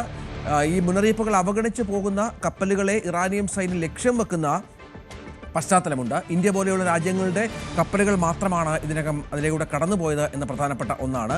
കപ്പലുകൾക്ക് മേൽ ടോൾ ഏർപ്പെടുത്തുന്നതുൾപ്പെടെയുള്ള പുതിയ നിയന്ത്രണങ്ങളും ഇറാൻ പരിഗണിക്കുന്നു എന്നുള്ളതും ഏറ്റവും പ്രധാനപ്പെട്ട ഒന്നാണ്. മറ്റൊരു വാർത്തയിലേക്ക് പോകണം. F-15 വിമാനം ഇറാൻ തകർത്തുവെന്ന അവകാശവാദം പൂർണ്ണമായും US തള്ളുകയാണ്. ഇത്തരത്തിൽ പരക്കുന്ന വാദങ്ങൾ തെറ്റാണെന്നും ഓപ്പറേഷൻ എപ്പിക് ഫ്യൂറിയിൽ 8000-ലേറെ പോർ വിമാനങ്ങൾ പങ്കെടുക്കുന്നുണ്ട് എന്നും അവയിൽ ഒന്നുപോലും ഇറാൻ വെടിവെച്ചിട്ടില്ല എന്നുമാണ് ഇപ്പോൾ US സെൻട്രൽ കമാൻഡ് പറഞ്ഞു വെക്കുന്നത്. അജയ്, ഇന്നലെ അത് വലിയൊരു വാർത്തയായിരുന്നു. അമേരിക്കയുടെ കുന്തമുന എന്നൊക്കെ വേണമെങ്കിൽ വിശേഷിപ്പിക്കാവുന്ന F-35 വിമാനങ്ങൾ നേരത്തെ ഒരെണ്ണം തകർക്കപ്പെട്ടു, F-15 തകർക്കപ്പെട്ടു എന്നുള്ള വാർത്തകൾ വന്നു. F-35ൻ്റെ കാര്യം അമേരിക്ക സമ്മതിച്ചു, തകർക്കപ്പെട്ടിരുന്നു എന്നല്ല, ചില സാങ്കേതിക പ്രശ്നങ്ങൾ കാരണം പൈലറ്റ് സുരക്ഷിതനാണ്, വിമാനത്തിന് പ്രശ്നമുണ്ടെന്ന് പറഞ്ഞിരുന്നു. പക്ഷേ ഈ F-15ൻ്റെ കാര്യത്തിൽ മറിച്ചുള്ള അഭിപ്രായമാണ് അമേരിക്കയുടെ ഭാഗത്ത് നിന്ന്. അങ്ങനെ സംഭവിച്ചിട്ടില്ല എന്നാണ്. ഈ ഒരു കാര്യത്തിൽ അമേരിക്കയുടെ പല യുദ്ധവിമാനങ്ങൾ അതുപോലെ തന്നെ ഇപ്പോ അവരുടെ കപ്പലുകൾ ഉൾപ്പെടെ ആക്രമിക്കപ്പെട്ടു എന്നുള്ള രീതിയിലുള്ള പ്രചരണം ഇറാന്റെ ഭാഗത്ത് നിന്ന് ആദ്യം മുതൽ തന്നെ ഉണ്ട്. എന്നാൽ ഇതൊന്നും സ്ഥിരീകരിക്കാത്ത ഒരു നിലപാടാണ് അമേരിക്ക ആദ്യം മുതൽ തന്നെ മുന്നോട്ട് കൊണ്ടുപോയിരുന്നത്. ഇപ്പോ അവരുടെ F-35 വിമാനം അത് തകർന്നു വീണത്, അത് ഇപ്പോ പശ്ചിമേഷ്യയിൽ അത് തകർന്നു വീണത് അത് വലിയ വാർത്തയായിരുന്നു. വിമാനത്തിന് തീപിടുത്തം ഉണ്ടായി, അത് പെട്ടെന്ന് തന്നെ നിലത്തേക്ക് ഇറക്കേണ്ടി വരികയായിരുന്നു. അതിന്റെ പൈലറ്റ് സുരക്ഷിതനാണ് എന്നുള്ള വിവരങ്ങളാണ് ഉണ്ടായിരുന്നത്. അപ്പോ ഇത്ര വലിയ ഒരു നാശനഷ്ടം അവർക്ക് ഒരു F-35 നഷ്ടത്തോടെ ഉണ്ടായ ഒരു F-35 വില എന്ന് പറയുന്നത് ഏതാണ്ട് $100 മില്യൺ വരും. അപ്പോൾ ഈ ഒരു നഷ്ടം എന്ന് പറയുന്നത് അത് വ്യാപകമായ വിമർശനം അമേരിക്കക്കെതിരെ ഉണ്ടായിരുന്നു. അതുപോലെ തന്നെ അവരുടെ അമേരിക്കയുടെ യുദ്ധ കപ്പലുകൾക്ക് നേരെയുള്ള വെടിവയ്പ്പുകൾ, അതുപോലെ എബ്രഹാം ലിങ്കൺ ഈ വിമാനവാഹിനി കപ്പലിന് നേരെയുള്ള ആക്രമണം, ഇതെല്ലാം ഇറാൻ മുന്നോട്ട് വെച്ചിട്ടുള്ള വാദങ്ങളാണ്. ഇതിന് തെളിവായിട്ട് ചില കപ്പലുകളെ ആക്രമിക്കുന്ന ദൃശ്യങ്ങൾ ഉൾപ്പെടെ ഇറാൻ പുറത്തുവിടുകയുണ്ടായി. ഇതിന് മറുപടിയായിട്ട് ട്രംപ് വന്ന് പറഞ്ഞത് ഇത്തരം ദൃശ്യങ്ങളെല്ലാം AI ഉപയോഗിച്ചുകൊണ്ട് ഇറാൻ സൃഷ്ടിക്കുകയാണ്, ഇറാൻ മാനിപ്പുലേഷനിലൂടെ ആളുകളെ കയ്യിലെടുക്കാൻ ചില പോപ്പുലർ മീഡിയകൾ അവരെ സപ്പോർട്ട് ചെയ്യുന്നു എന്നുൾപ്പെടെ അദ്ദേഹം എടുത്ത് പറഞ്ഞിരുന്നു. അദ്ദേഹം ഇപ്പൊ കഴിഞ്ഞ ദിവസം വീണ്ടും വാൾസ്ട്രീറ്റ് ജേർണലിനെതിരെ ഒരു പോസ്റ്റുമായിട്ട് രംഗത്തെത്തിയിട്ടുണ്ട്. അവർ വ്യാജ വാർത്തകളാണ് പങ്കുവയ്ക്കുന്നതെന്നെല്ലാം പറഞ്ഞുകൊണ്ട് ഇത്തരത്തിൽ അമേരിക്കക്കെതിരെയുള്ള ആക്രമണത്തിന്റെ വാർത്തകൾ എല്ലാം വ്യാജമാണ് എന്ന് പറഞ്ഞ് തള്ളിക്കളയുന്ന ഒരു അവസ്ഥയാണ്, ഒരു നീക്കമാണ് ട്രംപ് ഇപ്പോ പതിവായി സ്വീകരിക്കുന്നതെന്ന് കാണാൻ സാധിക്കും. എന്നാൽ നമ്മൾ വസ്തുതകൾ പരിശോധിക്കുകയാണെങ്കിൽ അവരുടെ F-35 വിമാനത്തിന് കേടുപാടുകൾ സംഭവിച്ചിട്ടുണ്ട്. ഇപ്പോ ഏറ്റവും അടുത്ത് സംഭവിച്ചതാണ്. അവരുടെ മറ്റൊരു യുദ്ധവിമാനം തകർന്ന് 6 സൈനികരെ കൊല്ലപ്പെട്ടിട്ടുണ്ട്. അത് ഇറാഖിനകത്ത് വെച്ച് സംഭവിച്ചതാണ്. അത് അവിടെയുള്ള ഇസ്ലാമിക് റെസിസ്റ്റൻസ് ഫോഴ്സ് ആണ് ഈ ആക്രമണം നടത്തിയത്. ആദ്യം അത് അമേരിക്ക സ്ഥിരീകരിച്ചിരുന്നില്ല. ടെക്നിക്കൽ പ്രശ്നങ്ങൾ കാരണം ഈ വിമാനം തകർന്നു വീണു എന്നാണ് പറഞ്ഞിരുന്നത്. പിന്നീട് ഈ സൈനികർക്ക് വേണ്ടിയുള്ള തെരച്ചിൽ നടത്തുമെന്ന് പറഞ്ഞിരുന്നു. എന്നാൽ ഈ സൈനികർ 6 പേരും കൊല്ലപ്പെട്ടെന്നുള്ള വാർത്ത അമേരിക്കയ്ക്ക് പിന്നീട് സ്ഥിരീകരിക്കേണ്ടി വന്നിരുന്നു. ഇത്തരത്തിലൊരു ആക്രമണം നടന്നു എന്നുള്ളതും അവർക്ക് പിന്നീട് സമ്മതിക്കേണ്ടി വന്ന അവസ്ഥയുണ്ട്. അത് മാത്രമല്ല ഇപ്പോഴുള്ള F-35 നാശം, അങ്ങനെയുള്ള പല നാശനഷ്ടങ്ങൾ അമേരിക്കയ്ക്ക് ഒരു വ്യാപകമായിട്ടുള്ള നാശനഷ്ടമല്ലെങ്കിലും ചെറിയ രീതിയിലുള്ള തിരിച്ചടികളെങ്കിലും അമേരിക്കയ്ക്ക് പല ഘട്ടങ്ങളിലായി നേരിടേണ്ടി വന്നിട്ടുണ്ട് എന്നുള്ളതാണ് ഒരു യാഥാർത്ഥ്യം എന്ന് പറയുന്നത്. തീർച്ചയായും അജയ്, ഇപ്പോൾ മറ്റൊരു വാർത്ത അജയ് പുറത്തു വരുന്നത് രസകരമായ കൗതുകം ജനിപ്പിക്കുന്ന ഒരു വാർത്തയാണ്. അതായത് ട്രംപിൻ്റെ ആരോഗ്യ പ്രശ്നങ്ങളെക്കുറിച്ച് സോഷ്യൽ മീഡിയയിൽ വലിയ ചർച്ച നടക്കുന്നുണ്ട്. US വ്യോമസേന വിമാനത്തിൽ നിന്ന് ട്രംപ് പടികൾ ഇറങ്ങുമ്പോൾ ഉണ്ടാകുന്ന ഒരു വീഡിയോ, അതിൽ സമൂഹ മാധ്യമങ്ങളിൽ അത് പ്രചരിക്കുന്നുണ്ട്. കാരണം ട്രംപിന് എന്തോ ഒരു വേച്ച് ട്രംപ് വീഴുന്നു എന്നൊക്കെ ഉള്ളതാണ്. സോഷ്യൽ മീഡിയയിൽ വലിയ തോതിൽ ആളുകൾ കമൻറ്റുകളും മറ്റും വരുന്നത്. വീർത്ത കണങ്കാലുകൾ, ചർമ്മത്തിൻ്റെ നിറത്തിലെ മാറ്റങ്ങൾ തുടങ്ങിയവ നേരത്തെ തന്നെ ആരോഗ്യ വിദഗ്ധർ ചൂണ്ടിക്കാണിച്ചിട്ടുണ്ട്. ഫ്ലോറിഡയിലെത്തിയ ട്രംപിൻ്റെ വീഡിയോ പല പ്രതികരണങ്ങൾ സൃഷ്ടിക്കുന്നുണ്ട്. ചിലർ പടികൾ ഇറങ്ങുന്നതിലെ ബുദ്ധിമുട്ട് അടക്കം കാണിക്കുന്നുണ്ട്. മറ്റു ചിലർ കമൻറ്റുകളെ അതിശയോക്തിയാണെന്ന് തള്ളിക്കളയുന്നുണ്ട്. പക്ഷേ അപ്പോഴും ട്രംപിൻ്റെ എതിരാളികൾ വ്യാപകമായി ഈ ചിത്രങ്ങൾ പ്രചരിപ്പിക്കുന്നുണ്ട് എന്ന കാര്യത്തിൽ സംശയമില്ല. പിടിച്ച് വിമാനത്തിന് പടികൾ ഇറങ്ങി വരുന്ന ട്രംപ്, ഒപ്പം പലപ്പോഴും പല മീറ്റിങ്ങുകളിലും ഉറങ്ങുന്ന ട്രംപ്, കൃത്യമായി ഇപ്പോൾ പഴയതുപോലെ തന്നെ കുറച്ചുകൂടി പഴയ ട്രംപിൻ്റെയൊക്കെ സംസാരമൊക്കെ കുറച്ചുകൂടി ദൃഢമായ സംസാരങ്ങളായിരുന്നു. അവിടെ നിന്ന് പുറകോട്ട് പോയ അവസ്ഥയൊക്കെയാണ് ഇപ്പോൾ ചർച്ചകൾക്ക് വഴിവെച്ചിരിക്കുന്നത്. അജയ്, ട്രംപ് വളരെ പ്രായമുള്ള ആളാണ്, നമുക്കറിയാം, ആരോഗ്യവാൻ ആണ് എന്ന് പലപ്പോഴും ബോധിപ്പിക്കാൻ ശ്രമിക്കുന്നുണ്ടെങ്കിലും പ്രായത്തിൻ്റെതായ പ്രശ്നങ്ങളും മറ്റെന്തെങ്കിലും ആരോഗ്യ പ്രശ്നമുള്ളതായി മനസ്സിലാവുന്നുമില്ല, അല്ലേ? വൈറ്റ് ഹൗസ് ഇതുവരെ അത്തരം വാദങ്ങളെല്ലാം തള്ളിക്കളയുന്ന ഒരു നിലപാടുകളാണ് സ്വീകരിച്ച് വന്നിട്ടുള്ളത്. ഇതിനു മുൻപ് തന്നെ ഒരു വ്യാപക പ്രചാരണം ട്രംപിന്റെ ആരോഗ്യസ്ഥിതിയെ പറ്റി ഉണ്ടായിരുന്നു. ട്രംപ് ഉടൻ മരണപ്പെടും എന്ന് വരെ ഒരു ഡോക്ടർ പ്രവചിക്കുന്ന സ്ഥിതിയിലേക്ക് വരെ വന്നിരുന്നു. അപ്പോൾ അത്തരം വീഡിയോകൾ, ട്രംപിന്റെ ഇത്തരം ഈ ഒരു വെച്ചുള്ള നടത്തം, അതുപോലെ തന്നെ വിമാനത്തിൽ നിന്ന് വീഴാൻ പോയ, വ്യോമസേനയുടെ വിമാനത്തിൽ നിന്ന് വീഴാൻ പോയ ഈ സംഭവം ഉൾപ്പെടെ എടുത്തു വെച്ചിട്ടുള്ള പലതരം, പ്രത്യേകിച്ച് ഇപ്പോൾ സോഷ്യൽ മീഡിയയുടെ കാലമാണ്, പല ഇൻഫ്ലുവൻസേഴ്സും ഇതെല്ലാം ഡീകോഡ് ചെയ്ത് ട്രംപിന് ഇത്തരം പ്രശ്നങ്ങളുണ്ട്, അദ്ദേഹത്തിന് തലച്ചോറിന് ക്ഷതം സംഭവിച്ചിട്ടുണ്ട്, ഇങ്ങനെ പല പ്രശ്നങ്ങൾ, പക്ഷാഘാതമാണ് എന്നെല്ലാം പറഞ്ഞുകൊണ്ട് പല രീതിയിലുള്ള ഒരു റൂമേഴ്സ് സോഷ്യൽ മീഡിയയിൽ ഉണ്ട്. അപ്പോൾ അതിൽ ഏറ്റവും പുതിയ ഒരു സംഭവമാണ് ഇതെന്ന് പറയുന്നത്. ട്രംപിന് സ്വാഭാവികമായി നമ്മൾ നോക്കുകയാണെങ്കിൽ അദ്ദേഹത്തിന് ഇപ്പോൾ 79 വയസ്സുണ്ട്. അദ്ദേഹം അധികാരം അധികാര പരിധി കഴിഞ്ഞ് അദ്ദേഹം US പ്രസിഡന്റ് സ്ഥാനം രാജിവെക്കുന്നതോടെ US ഏറ്റവും പ്രായം കൂടിയ പ്രസിഡന്റായി സേവനമനുഷ്ഠിച്ചിട്ടുള്ള വ്യക്തി എന്നുള്ള ഒരു റെക്കോർഡ് കൂടി ട്രംപിന് വരും. അദ്ദേഹത്തിന്റെ മുൻപേ ഉള്ള ജോ ബൈഡന്റെ റെക്കോർഡ് തകർത്തുകൊണ്ടായിരിക്കും അദ്ദേഹത്തിന് ഈ റെക്കോർഡ് വരിക. അപ്പോൾ എന്തായാലും ഈ പ്രായത്തിൻ്റെതായിട്ടുള്ള ബുദ്ധിമുട്ടുകൾ അദ്ദേഹത്തിന് ഉണ്ട് എന്നുള്ള യാഥാർത്ഥ്യമാണ്. അദ്ദേഹത്തിന്റെ കയ്യിലുള്ള ആ ഒരു പാട് അത് ഉൾപ്പെടെ അതിന്റെ ചിത്രങ്ങൾ അടക്കം പുറത്തു വന്നിട്ടുള്ളതാണ്. എന്നാൽ വൈറ്റ് ഹൗസ് പലപ്പോഴും മേക്കപ്പ് അതുപോലെ തന്നെ മറ്റ് കാര്യങ്ങൾ ഒക്കെ ഉപയോഗിച്ചുകൊണ്ട് ഇത് പരമാവധി മറച്ചു വെക്കാൻ ശ്രമിക്കുന്നുണ്ട്. ഇപ്പോ പ്രധാനമായിട്ടും വളരെ നിർണായകമായിട്ടുള്ള ഒരു ഘട്ടത്തിലാണ് അമേരിക്ക കടന്നു പോകുന്നത്. ഇറാനുമായിട്ടുള്ള ഈ സംഘർഷമുണ്ട്. അപ്പോൾ ഈ ഘട്ടത്തിൽ ട്രംപിന് എന്തെങ്കിലും തരത്തിലുള്ള ആരോഗ്യ പ്രശ്നങ്ങൾ ഉണ്ട് എന്നുള്ള വാർത്ത അത് പുറം ലോകം അറിയുകയാണെങ്കിൽ അത് വലിയൊരു രീതിയിലുള്ള തിരിച്ചടി അമേരിക്കയ്ക്ക് ഉണ്ടാകാനുള്ള സാധ്യതയുണ്ട്. അത് ഒരുപക്ഷെ രാഷ്ട്രീയമായി മാത്രമാകില്ല, സാമ്പത്തികമായി ഉൾപ്പെടെ വലിയൊരു പ്രശ്നം അമേരിക്ക നേടാനുള്ള സാധ്യതയുണ്ട്. അപ്പോൾ അതുകൊണ്ട് തന്നെ വൈറ്റ് ഹൗസ് ഇത്തരം ആരോപണങ്ങൾ ഉണ്ടാകുന്ന ഘട്ടത്തിൽ തന്നെ ഇതെല്ലാം ഉടനടി നിഷേധിക്കുന്ന ഒരു നിലപാടുണ്ട്. അത് തന്നെയാണ് അവർ ഇക്കാര്യത്തിലും സ്വീകരിച്ചിട്ടുള്ളത്. എന്തായാലും ഔദ്യോഗികമായി ട്രംപിന്റെ ഭാഗത്തു നിന്നോ വൈറ്റ് ഹൗസിന്റെ ഭാഗത്തു നിന്നോ ഇത്തരം വിവരങ്ങളൊന്നും സ്ഥിരീകരിച്ചിട്ടില്ല. ട്രംപ് ആവർത്തിച്ച് ഇക്കാര്യങ്ങൾ നേരിട്ട് മാധ്യമങ്ങൾക്ക് മുന്നിലെത്തി നിഷേധിക്കുകയും ചെയ്യുന്നുണ്ട്. തീർച്ചയായും അതാണ് സാഹചര്യം. അതേസമയം നമുക്കറിയാം അമേരിക്കയുടെ ഏറ്റവും മറ്റൊരു പ്രഖ്യാപിത ശത്രു എന്ന് പറയുന്നത് ഇറാന്റെ പുതിയ പരമോന്നത നേതാവ് മൊജ്തബ ഖമനേയിയാണ്. മൊജ്തബയ്ക്ക് ഗുരുതരമായി പരിക്കേറ്റു എന്നുള്ള വിവരങ്ങളൊക്കെ പുറത്തു വന്നിരുന്നു. റഷ്യയിൽ ചികിത്സയാണ് എന്നുമൊക്കെയുള്ള അഭ്യൂഹങ്ങളുണ്ട്. അതൊന്നും സ്ഥിരീകരിച്ചിട്ടില്ല. എങ്കിൽ പോലും ഇപ്പോൾ ഏറ്റവും പുതിയ വിവരമനുസരിച്ച് മൊജ്തബ ജീവനോടെയുണ്ട് എന്നത് US-ഉം ഇസ്രായേലും ഇന്റലിജൻസും സ്ഥിരീകരിച്ചു എന്നുള്ളതാണ്. അതായത് ഉദ്യോഗസ്ഥർ തുടർച്ചയായി മൊജ്തബയുമായി കൂടിക്കാഴ്ചകൾക്കായി സമയം തേടുന്ന അടക്കമുള്ള വിവരങ്ങളാണ് ഇവരുടെ പക്കൽ ഉള്ളത്. മൊജ്തബ തന്നെയാണ് ഇപ്പോഴും സൈന്യത്തിനുള്ള ഉത്തരവുകൾ നൽകുന്നത് എന്നത് സംബന്ധിച്ച തെളിവുകൾ ഞങ്ങളുടെ പക്കലുണ്ട് എന്നാണ് ഇസ്രായേൽ ഉദ്യോഗസ്ഥരെ ഉദ്ധരിച്ച് US മാധ്യമമായ ആക്സിയോസ് റിപ്പോർട്ട് ചെയ്തത്. പുതുവർഷത്തിൽ തൻ്റെ ഏതാനും ചിത്രങ്ങൾക്കൊപ്പം ഇറാൻ ജനതയ്ക്കായി ഒരു സന്ദേശം കൂടി മൊജ്തബ തൻ്റെ ടെലിഗ്രാം ചാനലിൽ പോസ്റ്റ് ചെയ്തിരുന്നു. അടുത്ത കാലത്ത് എടുത്ത ചിത്രങ്ങളാണോ അവയെന്ന് CIE പരിശോധിച്ച് വരികയാണെന്നാണ് റിപ്പോർട്ട്. സുരക്ഷാ കാരണങ്ങളാണ് മൊജ്തബ പൊതുമധ്യത്തിൽ പ്രത്യക്ഷപ്പെടാത്തത് എന്നാണ് നിഗമനം. ഏതാണ്ട് 4 ആഴ്ച യുദ്ധം 4ാമത്തെ ആഴ്ചയിലേക്ക് കടക്കുമ്പോൾ മൊജ്തബ എവിടെയെന്നു കണ്ടുപിടിക്കാൻ കഴിയാതെ US-ഉം ഇസ്രായേലും വലയുന്ന ഒരു പശ്ചാത്തലം കൂടിയുണ്ട്. റഷ്യയിലൊക്കെ ആണെന്നാണ് നേരത്തെ പറഞ്ഞതുപോലെയുള്ള നിഗമനമുള്ളത്. പക്ഷേ പൊതുപരിപാടികളിൽ പങ്കെടുക്കുന്നില്ല. സുരക്ഷയൊക്കെ പ്രമാണിച്ചാണ് ഇത് എന്ന കാര്യത്തിൽ സംശയമില്ല. അജയ്, മൊജ്തബ ജീവനോടെ ഉണ്ട് എന്ന് സ്ഥിരീകരിച്ച സ്ഥിതിക്ക് ഇനി വളരെ കൃത്യമായി ആ ടാർഗറ്റിലേക്ക് പോവുക എന്നാണ് അടുത്ത ലക്ഷ്യം. കാരണം ഇറാന്റെ ഒരു നേതാവിനെയും ബാക്കി വെക്കില്ല എന്നാണല്ലോ അമേരിക്കയുടെയും ഇസ്രായേലിന്റെയും പ്രഖ്യാപനം. മുജ്തബ ജീവനോടെ ഇല്ല, അല്ലെങ്കിൽ അദ്ദേഹം ഗുരുതര പരിക്കുകളോടെ കോമയിൽ ചികിത്സയിലാണ് എന്നുള്ള അഭ്യൂഹങ്ങൾ പുറത്തു വരാനുണ്ടായ പ്രധാനപ്പെട്ട കാരണം എന്ന് പറയുന്നത് ഇപ്പോ ആയത്തുള്ള അലി ഖമനയുടെ മരണത്തിന് ശേഷം മുജ്തബ ഇതുവരെ മാധ്യമങ്ങൾക്ക് മുന്നിൽ നേരിട്ടെത്തിയിട്ടില്ല എന്നുള്ളതാണ്. ഇതുവരെ അദ്ദേഹത്തിൻ്റെതായി പുറത്തു വന്നിട്ടുള്ള പ്രസ്താവനകളെല്ലാം എഴുതി കൊടുത്ത് ഇറാന്റെ ദേശീയ മാധ്യമം വഴി പുറത്തു വന്നിട്ടുള്ള ചില പ്രസ്താവനകൾ മാത്രമാണ്. അതല്ലാതെ അദ്ദേഹം നേരിട്ട് ഇതുവരെ മാധ്യമങ്ങൾക്ക് മുന്നിൽ എത്തിയിട്ടില്ല. ഇതിനൊരു ശബ്ദ സംഭാഷണം പോലും ഇതുവരെ പുറത്തു വന്നിട്ടില്ല. അപ്പോ ഈ ഒരു ഘട്ടത്തിലാണ് അദ്ദേഹം ഒന്നുകിൽ കൊല്ലപ്പെട്ടിരിക്കാം, അത് ഇറാൻ ആർമി ആണെങ്കിലും അതുപോലെ തന്നെ അവിടുത്തെ മറ്റ് രാഷ്ട്രീയ നേതൃത്വമാണെങ്കിലും അത് കവറപ്പ് ചെയ്യാൻ വേണ്ടി അദ്ദേഹത്തിന്റെ പേരിൽ പ്രസ്താവനകൾ അടിച്ചിറക്കുന്നതായിരിക്കാം എന്നുള്ള ഒരു അഭ്യൂഹം ഉണ്ടായിരുന്നു. അല്ലെങ്കിൽ അദ്ദേഹം ഇപ്പോൾ സംസാരിക്കാനാകാത്ത വിധം കോമയിൽ ചികിത്സയിലായിരിക്കാം എന്നുള്ള അഭ്യൂഹങ്ങളും ഉണ്ടായിരുന്നു.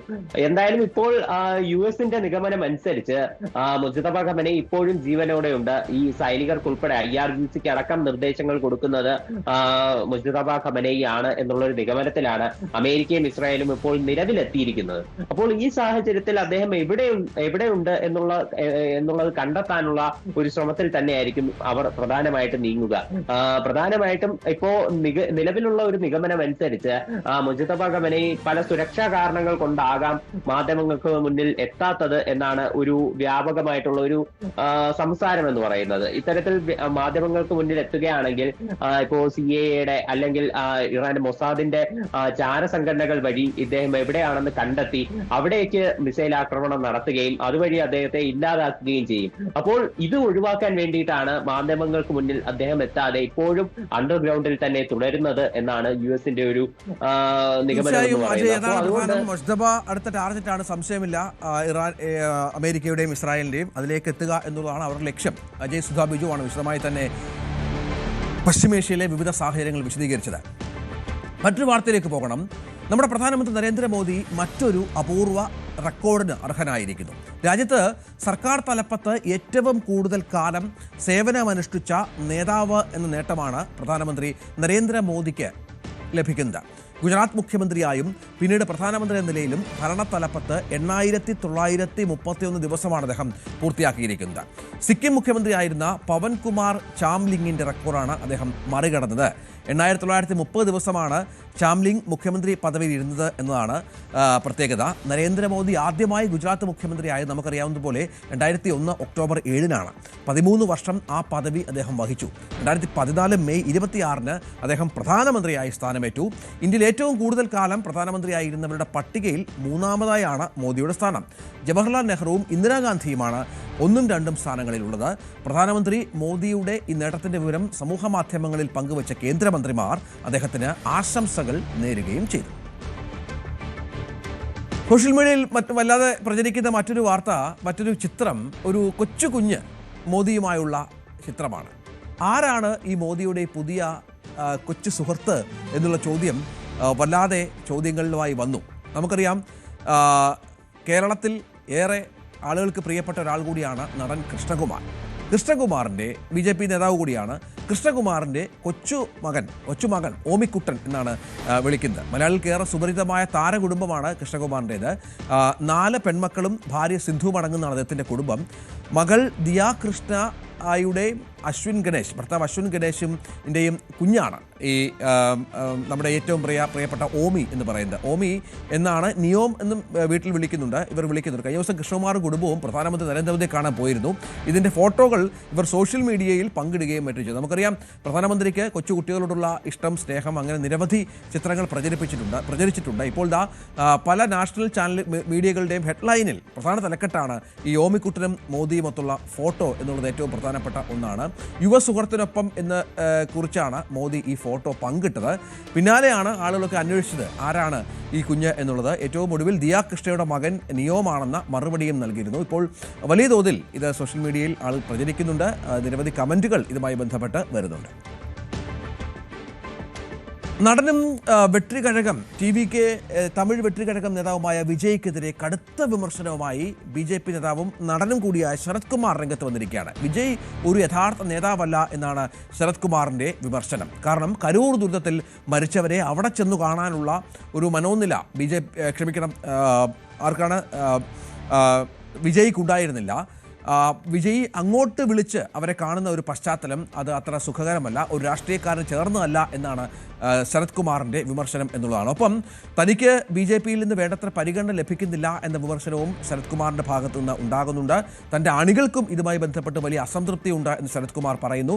കഠിനാധ്വാനം ചെയ്തിട്ടും തനിക്ക് യാതൊരു പ്രയോജനവും പാർട്ടിയിൽ നിന്നില്ല എന്നുള്ള വിഷമം കൂടി പങ്കുവച്ചാണ് വിജയെ വിമർശിച്ചുകൊണ്ട് ശരത് കുമാറിൻ്റെ പോസ്റ്റ് വന്നിരിക്കുന്നത്.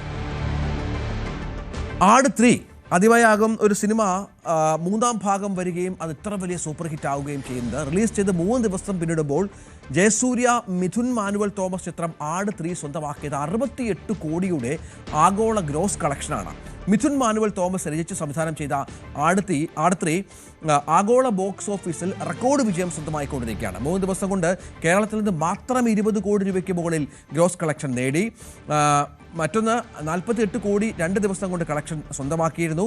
ഈ വീക്കെൻഡ് അവസാനിക്കുന്നതോടെ അതായത് ഇന്നലത്തെ ഒരു കളക്ഷൻ കൂടി പുറത്തു വരുമ്പോൾ, ഞായറാഴ്ചയുടെ കളക്ഷൻ കൂടി പുറത്തു വരുമ്പോൾ 90 കോടിയോളം രൂപയുടെ ആഗോള ഗ്രോസ് കളക്ഷൻ ഉണ്ടാകുമെന്നുള്ള പ്രതീക്ഷയിലാണ് അണിയറ പ്രവർത്തകർ. ഇതോടുകൂടി ഏറ്റവും കൂടുതൽ ആദ്യ വീക്കെൻഡ് ആഗോള ഗ്രോസ് കളക്ഷൻ നേടിയ ചിത്രങ്ങളുടെ ലിസ്റ്റിൽ ഇത് കടക്കുമെന്നാണ് മനസ്സിലാക്കേണ്ടത്. എമ്പുരാനാണ് ഇതിനു മുൻപ് അത്തരത്തിലൊരു കളക്ഷൻ നേടിയത്. ഇതിൽ 2ാം സ്ഥാനത്താണ് ഇപ്പോൾ ആട് 3 ഉള്ളത് എന്നാണ് നമുക്ക് വ്യക്തമാക്കുന്നത്. തുടരും ലോക എന്ന ചിത്രങ്ങളെ പിന്നിലാക്കിയാണ് ഈ ആട് 3യുടെ ഇപ്പോഴത്തെ കുതിച്ച് പോക്ക്. മറ്റൊരു പ്രധാനപ്പെട്ട വാർത്ത, പാകിസ്ഥാൻ ക്രിക്കറ്റ് ടീമിൻ്റെ ദയനീയാവസ്ഥ, അവരുടെ ഗതികേട് തുടരുകയാണ് എന്നുള്ളതാണ്. കാരണം നമുക്കറിയാം, 2020 വേൾഡ് കപ്പിൽ ദയനീയ പ്രകടനമായിരുന്നു പാകിസ്ഥാൻ്റെ ഭാഗത്തു നിന്ന് ഉണ്ടായിരുന്നത്. ടീമിന് പിഴ നൽകുന്ന ഒരു അപൂർവ നടപടിയുമായി പാകിസ്ഥാൻ ക്രിക്കറ്റ് കൺട്രോൾ ബോർഡ് രംഗത്ത് വന്നിരിക്കുകയാണ്. മറ്റൊന്നുമല്ല, അവരുടെ പ്രകടനം വളരെ മോശമായിരുന്നു എന്നാണ് പാകിസ്ഥാൻ ക്രിക്കറ്റ് കൺട്രോൾ ബോർഡിൻ്റെ നിഗമനം. ഇതനുസരിച്ച് ഏതാണ്ട് 50 ലക്ഷം പാകിസ്ഥാൻ രൂപ, ഇന്ത്യൻ രൂപയിൽ കണക്കാക്കിയാൽ 16 ലക്ഷം രൂപ വരും. അത് ഓരോ കളിക്കാരനും പിഴയായി നൽകേണ്ടി വരും എന്നാണ് ഇപ്പോൾ പാകിസ്ഥാൻ ക്രിക്കറ്റ് കൺട്രോൾ ബോർഡ് പറഞ്ഞിരിക്കുന്നത്. ഇതിനെ എതിർത്തുകൊണ്ട് അല്ലെങ്കിൽ വിമർശിച്ചുകൊണ്ട് അവരുടെ പരിശീലകൻ കൂടിയായ ഗാരി ക്രിസ്റ്റൻ രംഗത്ത് വന്നിട്ടുണ്ട്. ഇത്തരം വാർത്തകൾ കാണുന്നത് സുഖകരമല്ല എന്നും തന്നെ സംബന്ധിച്ചിടത്തോളം ഇത്തരം വാർത്തകൾ വളരെ വിഷമമുണ്ടാക്കുന്നതാണ് എന്നുമാണ് ഗാരി ക്രിസ്റ്റൻ പറയുന്നത്. ഏതായാലും പാക് ക്രിക്കറ്റ് ബോർഡിന് അസുഖകരമായ കാലം ഇങ്ങനെ തുടരുകയാണ്. ഇടവേളയ്ക്ക് ശേഷം തിരിച്ചു വരാം.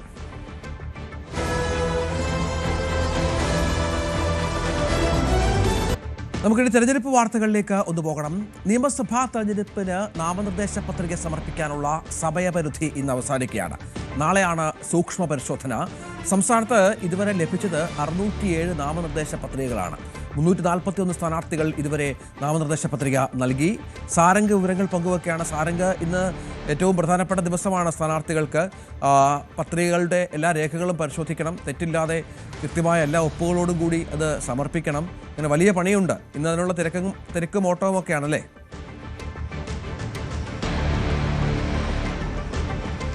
രഞ്ജിത്ത്, തീർച്ചയായും. കാരണം കേരളത്തിന്റെ നിയമസഭാ ഇലക്ഷൻ ചരിത്രത്തിൽ തന്നെ ഇത്രയും കുറഞ്ഞ സമയം ഈ ഒരു നാമനിർദ്ദേശ പത്രിക സമർപ്പിക്കാനും ഇലക്ഷൻ വോട്ടെടുപ്പിലേക്ക് അടക്കം എത്തുവാനുള്ള ഒരു സമയം വളരെ കുറച്ച് ലഭിച്ചിട്ടുള്ള ചുരുക്കം തെരഞ്ഞെടുപ്പുകളിൽ ഒന്നാണ് ഇത്തവണ 2026 നിയമസഭാ ഇലക്ഷൻ. അതുകൊണ്ട് തന്നെ വലിയ രീതിയിലുള്ള സമ്മർദ്ദം സ്ഥാനാർത്ഥികൾക്കും മുന്നണികൾക്കും എല്ലാം ഉണ്ട് എന്ന കാര്യം തീർച്ചയാണ്. കാരണം ചില പാർട്ടികളിൽ നമുക്കറിയാം, കോൺഗ്രസ് അടക്കമുള്ളതിൽ പട്ടിക വരാനടക്കം വളരെ വൈകിയതും വലിയ പ്രതിസന്ധി ഉണ്ടാക്കിയിട്ടുണ്ട്. കാരണം ആ പട്ടിക വന്നാൽ മാത്രമേ നാമനിർദ്ദേശ പത്രിക തയ്യാറാക്കാനും അത് നൽകാനും, കാരണം ഇത് കൃത്യമായി നൽകിയില്ല എങ്കിൽ നാമനിർദ്ദേശ പത്രിക തള്ളുകയാണെന്നുണ്ടെങ്കിൽ അതിൽ പ്രതിസന്ധി വലിയ രൂക്ഷമാവുകയും ചെയ്യും.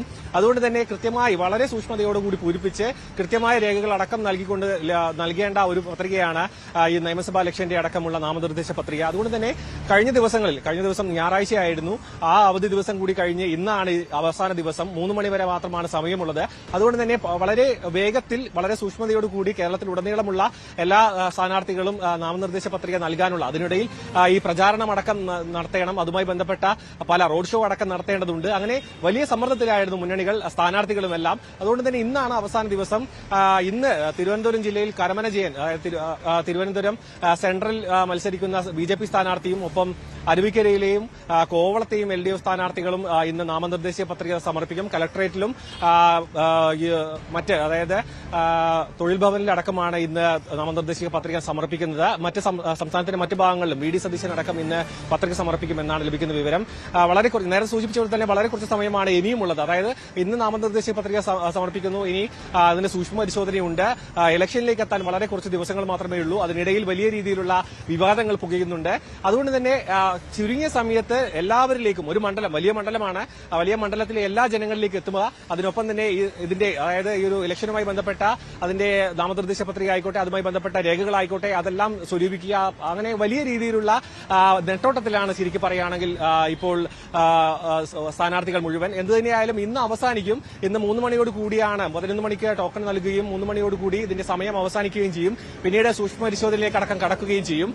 തെരഞ്ഞെടുപ്പ് ചൂടിന്റെ മൂർധന്യത്തിലേക്ക് എത്തിക്കൊണ്ടിരിക്കുകയാണ് ഇപ്പോൾ കേരളത്തിലെ ഈ സ്ഥാനാർത്ഥികളും അതുമായി ബന്ധപ്പെട്ട ഉദ്യോഗസ്ഥരുടെയും പ്രവർത്തികൾ.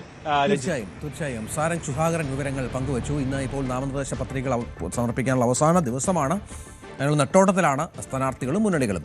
സാദിഖ് അലി തങ്ങൾക്കെതിരെ സമൂഹ മാധ്യമത്തിൽ വ്യാജ ആരോപണമെന്ന പരാതിയിൽ കേസ്. മുസ്ലിം ലീഗ് പരാതിയിൽ മലപ്പുറം സൈബർ ക്രൈം പോലീസാണ് കേസെടുത്തത്. സാദിഖ് അലി തങ്ങളെ പിന്തുണച്ച് KT ജലീലും രംഗത്തെത്തി. സാദിഖ് അലി തങ്ങളെ അപമാനിക്കാനുള്ള ശ്രമങ്ങളിൽ കരുതിയിരിക്കണമെന്നാണ് ജലീലിന്റെ പോസ്റ്റ്. CV അനുമോദ് ചേരുന്നുണ്ട്. അനുമോദ്, ചില ദൃശ്യങ്ങളൊക്കെയാണ് ഇതുമായി ബന്ധപ്പെട്ട ഫോട്ടോകളുമൊക്കെയാണ് പ്രചരിക്കുന്നത്. അത് വലിയ വിവാദമാക്കാനൊക്കെയുള്ള ശ്രമങ്ങൾ ഉണ്ടായിരുന്നു. ഇപ്പോൾ അതിനെതിരെ മുസ്ലിം ലീഗ് കോടതിയെ പോലീസിനെ സമീപിച്ച പശ്ചാത്തലമുണ്ട്. അത് വ്യാജ പ്രചരണമാണ് എന്ന തരത്തിൽ സ്ഥിരീകരണമായിട്ടുണ്ടല്ലോ അല്ലേ?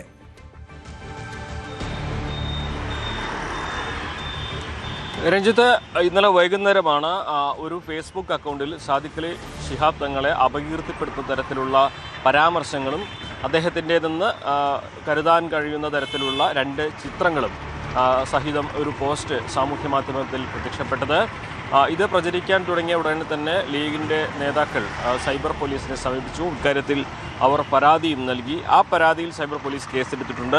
അപകീർത്തിപ്പെടുത്തൽ, പ്രകോപനം സൃഷ്ടിക്കൽ, വ്യാജരേഖ ചമയ്ക്കൽ തുടങ്ങിയ കുറ്റങ്ങൾ ചുമത്തിയാണ് കേസെടുത്തിട്ടുള്ളത്. അതിന് പുറമെ ഈ ഒരു അക്കൗണ്ടിൻ്റെ വിശദാംശങ്ങൾ തേടി അവർ മെറ്റയെ സമീപിച്ചിട്ടുണ്ട്. വിശദാംശങ്ങൾ നൽകാൻ മെറ്റയോട് ആവശ്യപ്പെട്ടിട്ടുണ്ട്. ഈ അക്കൗണ്ടിൽ മറ്റ് പോസ്റ്റുകളൊന്നുമില്ല, ഇത് 2 ദിവസം മുൻപ് മാത്രമാണ് തുടങ്ങിയത് എന്നീ പ്രധാനപ്പെട്ട കാര്യങ്ങൾ കൂടി ഇവിടെ പങ്കുവെക്കേണ്ടതുണ്ട്. അതായത് എന്തോ ചില ഉദ്ദേശങ്ങൾ ഉള്ളതുപോലെ ഉദ്ദേശം വെച്ച് ഒരു അക്കൗണ്ട് തുടങ്ങി, മറ്റ് പോസ്റ്റുകളൊന്നും അതിൽ കണ്ടിട്ടില്ല. അപ്പോൾ അത്തരത്തിൽ ഒരു ദുരുദ്ദേശപരമായ ഒരു ലക്ഷ്യമാണ് ഈ ഒരു ഫേസ്ബുക്ക് അക്കൗണ്ട് തുടങ്ങിയതിന് പിന്നിലെന്നാണ് പ്രധാനമായിട്ടുള്ള വിലയിരുത്തൽ. ഇതിൻ്റെ പിന്നാലെ തന്നെ സൈബർ പോലീസിൽ പരാതി കൊടുത്തതിന് പിന്നാലെ തന്നെ മുസ്ലിം ലീഗിൻ്റെ ഉന്നത നേതാക്കൾ ഇക്കാര്യത്തിൽ ഫേസ്ബുക്ക് വഴി ആഹ്വാനങ്ങൾ നൽകിയിരുന്നു. ആദ്യം PK കുഞ്ഞാലിക്കുട്ടിയാണ് ഇക്കാര്യത്തിൽ ലീഗിൻ്റേതായിട്ടുള്ള ഒരു പ്രതികരണം പങ്കുവച്ചത്. ഒരു വ്യാജ ഐഡിയിൽ നിന്നും ഫേസ്ബുക്ക് വന്ന പോസ്റ്റിനെതിരെ പാർട്ടി പോലീസിൽ പരാതി നൽകിയിട്ടുണ്ട്. സംഭവത്തിൽ അടിയന്തര ഇടപെടലാവണമെന്നാണ് ആവശ്യപ്പെട്ടിരിക്കുന്നത്. സാദിഖ് അലി ശിഹാബ് തങ്ങളെ വ്യക്തിപരമായ തേജോവധം ചെയ്യാനുള്ള നീക്കത്തെ എന്ത് വില കൊടുത്തും പാർട്ടി നിയമപരമായി നേരിടുക തന്നെ ചെയ്യും. ഇത്തരം വ്യാജ പ്രചരണങ്ങളിൽ ആരും വഞ്ചിതരാകരുതെന്നായിരുന്നു PK കുഞ്ഞാലിക്കുട്ടിയുടെ പ്രതികരണം. അദ്ദേഹമാണ് ആദ്യം ഫേസ്ബുക്ക് വഴി ഇത്തരത്തിലൊരു ആഹ്വാനം നടത്തിയത്. അതിന് തൊട്ടു പിന്നാലെ തന്നെ PMA സലാമും PK നവാസ് അതുപോലെ തന്നെ PK ബഷീർ തുടങ്ങിയ ലീഗിൻ്റെ എല്ലാ പ്രധാന നേതാക്കളും ഈ ഒരു സന്ദേശം പങ്കുവച്ചിട്ടുണ്ട്. രാഹുൽ മാങ്കൂട്ടത്തിലടക്കമുള്ള നേതാക്കളും ഈ ഒരു സംഭവത്തിൽ പ്രതിഷേധവുമായി രംഗത്തെത്തിയിട്ടുണ്ട്. KM ഷാജി ഇത് അതിരുവിട്ട കളിയാണെന്ന ആഹ്വാനമാണ് അദ്ദേഹത്തിൻ്റെ ഫേസ്ബുക്ക് പോസ്റ്റിലൂടെ ഉന്നയിച്ചിരിക്കുന്നത്. ഈ വ്യാജ നിർമ്മാണങ്ങളുടെ ആസൂത്രകർ ഏത് കൊലകൊമ്പനായാലും അതിൻ്റെ കൊമ്പൻ്റെ പിണിയാളുകളായാലും നിങ്ങൾ രക്ഷപ്പെട്ടു പോകുന്ന വ്യാമോഹിക്കേണ്ട, നിങ്ങളെ പൂട്ടുക തന്നെ ചെയ്യുമെന്നാണ് ഷാജിയുടെ ഫേസ്ബുക്ക് പോസ്റ്റ്. അതുപോലെ തന്നെ PK നവാസിൻ്റെ പോസ്റ്റിലാണെങ്കിൽ ഇത് ഒരു AI വഴി നിർമ്മിച്ച ഫോട്ടോ ആണ് എന്ന തരത്തിലാണ് അദ്ദേഹത്തിൻ്റെ ഫേസ്ബുക്ക് പോസ്റ്റിൽ PK നവാസ് ഇക്കാര്യം പറയുന്നത്. അങ്ങനെ ലീഗിൻ്റെ നേതാക്കളും UDF നേതാക്കളെല്ലാം ഒരുപോലെ പ്രതിരോധിക്കുന്ന ഘട്ടത്തിലാണ് ഇന്ന് രാവിലെ KT ജലീലും ഈ വിഷയത്തിൽ അദ്ദേഹത്തിൻ്റെ അഭിപ്രായമായി രംഗത്ത് നിന്നിരിക്കുന്നത്. അദ്ദേഹത്തിൻ്റെ വാക്കുകളിൽ ഇതിനെ അപലപിച്ചുകൊണ്ടുള്ള ഒരു പോസ്റ്റാണ് ഇട്ടിരിക്കുന്നത്. സാദിഖ് അലി തങ്ങളെ വ്യക്തിപരമായിട്ട് പണ്ട് മുതലേ അറിയാം. അദ്ദേഹം സീനിയറായി ചേളാരിയിൽ എൻ്റെ കൂടെ ഒരുമിച്ച് പഠിച്ചവരാണ്. അദ്ദേഹത്തിൻ്റെ സഹധർമ്മിണി എൻ്റെ ക്ലാസ്മേറ്റാണ്. ഇത്തരത്തിൽ AI ഉപയോഗിച്ച് നിർമ്മിച്ചിട്ടുള്ള വ്യാജമാണ്. ഏത് മാനനെയും മോശക്കാരനാക്കാൻ ഇതുപോലുള്ള വഴികൾ സ്വീകരിക്കുന്നവർ മഹാപരാധം മാപ്പർഹിക്കാത്തതാണ് തുടങ്ങി അദ്ദേഹത്തിനുള്ള പിന്തുണയുമായിട്ടാണ് KT ജലീലിൻ്റെ ഫേസ്ബുക്ക് പോസ്റ്റുള്ളത്. VS ജോയും സമാനമായ രീതിയിൽ തന്നെ ഫേസ്ബുക്ക് പോസ്റ്റ് പങ്കുവച്ചിട്ടുണ്ട്. പാണക്കാട് എന്നത് വികാരമല്ല, അതൊരു പേരല്ല, അതൊരു വികാരമാണ് എന്ന് പറഞ്ഞ് പല്ലും നഖവും ഉപയോഗിച്ചതിനെ ചെറുക്കുമെന്നതാണ് അദ്ദേഹത്തിൻ്റെ പോസ്റ്റ്. അങ്ങനെ UDF മുന്നണിയും അതുപോലെ തന്നെ LDFിലെ ഉന്നത നേതാക്കളൊക്കെ ഈ ഒരു നീക്കത്തെ അപലപിച്ച് രംഗത്ത് വന്നിട്ടുണ്ട്.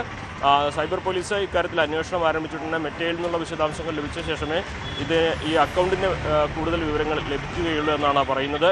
എന്നാണെങ്കിലും കഴിഞ്ഞ തെരഞ്ഞെടുപ്പ് കാലത്തും സമാനമായ രീതിയിലുള്ള പല പ്രചരണങ്ങളും സാമൂഹ്യ മാധ്യമങ്ങൾ വഴി നടന്നിരുന്നു. പല നേതാക്കളെയും വ്യക്തിഹത്യ ചെയ്യാനുള്ള നീക്കങ്ങൾ നടന്നിരുന്നു. അതേപോലെ തന്നെ ഉള്ള ഒരു ശ്രമമായിട്ടാണ് ഈ ഇദ്ദേഹത്തിനെതിരായിട്ടുള്ള ഇപ്പോൾ ഉയർന്നു വന്നിരിക്കുന്ന ഈ ആരോപണങ്ങളെ കാണുന്നത്. തീർച്ചയായും അതാണ് സാഹചര്യം. ഏതായാലും ലീഗ് ഇതുമായി ബന്ധപ്പെട്ട് പരാതി നൽകിയിട്ടുണ്ട്, കേസെടുത്തിട്ടുണ്ട്, അന്വേഷണം നടത്തും എന്നുമാണ് മനസ്സിലാക്കേണ്ടത്.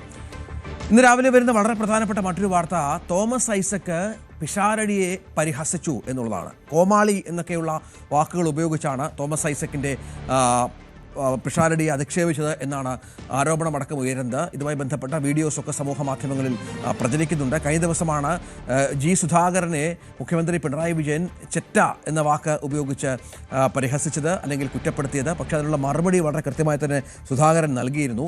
ഇപ്പോൾ ഐസക്കിൻ്റെ പരിഹാസത്തിന് നേരിട്ട് മറുപടി പറയാനില്ല എന്നാണ് UDF സ്ഥാനാർത്ഥി രമേശ് പിഷാരടിയുടെ പ്രതികരണം. അഭിപ്രായ സ്വാതന്ത്ര്യമുള്ളതിനാൽ തോമസ് ഐസക്കിന് പറയാൻ അവകാശമുണ്ട്. സംസ്കാരം സമരം ചെയ്താൽ കിട്ടുന്ന കാര്യമല്ലെന്നും രമേശ് പിഷാരടി പറഞ്ഞു. അദ്ദേഹത്തെ പോലൊരു സീനിയർ നേതാവ് ഇത്തരത്തിലൊരു പ്രസ്താവന നടത്തിയെന്നറിഞ്ഞത് എന്തായാലും ഞാൻ പറഞ്ഞതുപോലെ തന്നെ അദ്ദേഹം വളരെ സീനിയർ ആയിട്ടുള്ള ഒരാളാണ്, എന്നേക്കാൾ മുതിർന്ന ഒരാളാണ്. അദ്ദേഹത്തിനോട് അങ്ങനെ ഒപ്പത്തിനൊപ്പം നിന്ന് അദ്ദേഹം പറഞ്ഞ പോലെ തന്നെ അല്ലെങ്കിൽ അനാവശ്യമായ പരാമർശങ്ങൾ നടത്താൻ ഞാൻ ഉദ്ദേശിക്കുന്നില്ല. അതുകൊണ്ട് തന്നെ അദ്ദേഹത്തിന് എൻ്റെ കയ്യിൽ നിന്ന് നേരിട്ടൊരു മറുപടി കൊടുക്കുന്നില്ല. ബഹുമാനം, സ്നേഹം മാത്രം.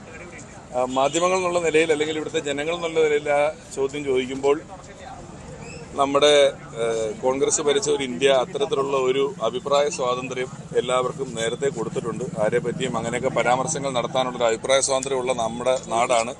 അതുകൊണ്ട് തന്നെ ആ അഭിപ്രായ സ്വാതന്ത്ര്യം ഉപയോഗിച്ച് അദ്ദേഹം അത് പറഞ്ഞോട്ടെ എന്നാണ് എനിക്ക് തോന്നുന്നത്. കുഴപ്പമൊന്നുമില്ല. എനിക്ക് സംസ്കാരം കൂടി ഉണ്ട്, സ്വാതന്ത്ര്യം മാത്രമല്ല ഉള്ളത്. അതുകൊണ്ട് ഈ സംസ്കാരം സമരം ചെയ്താൽ കിട്ടുന്നൊരു കാര്യമല്ല, അത് എളുപ്പത്തിൽ കിട്ടൂല.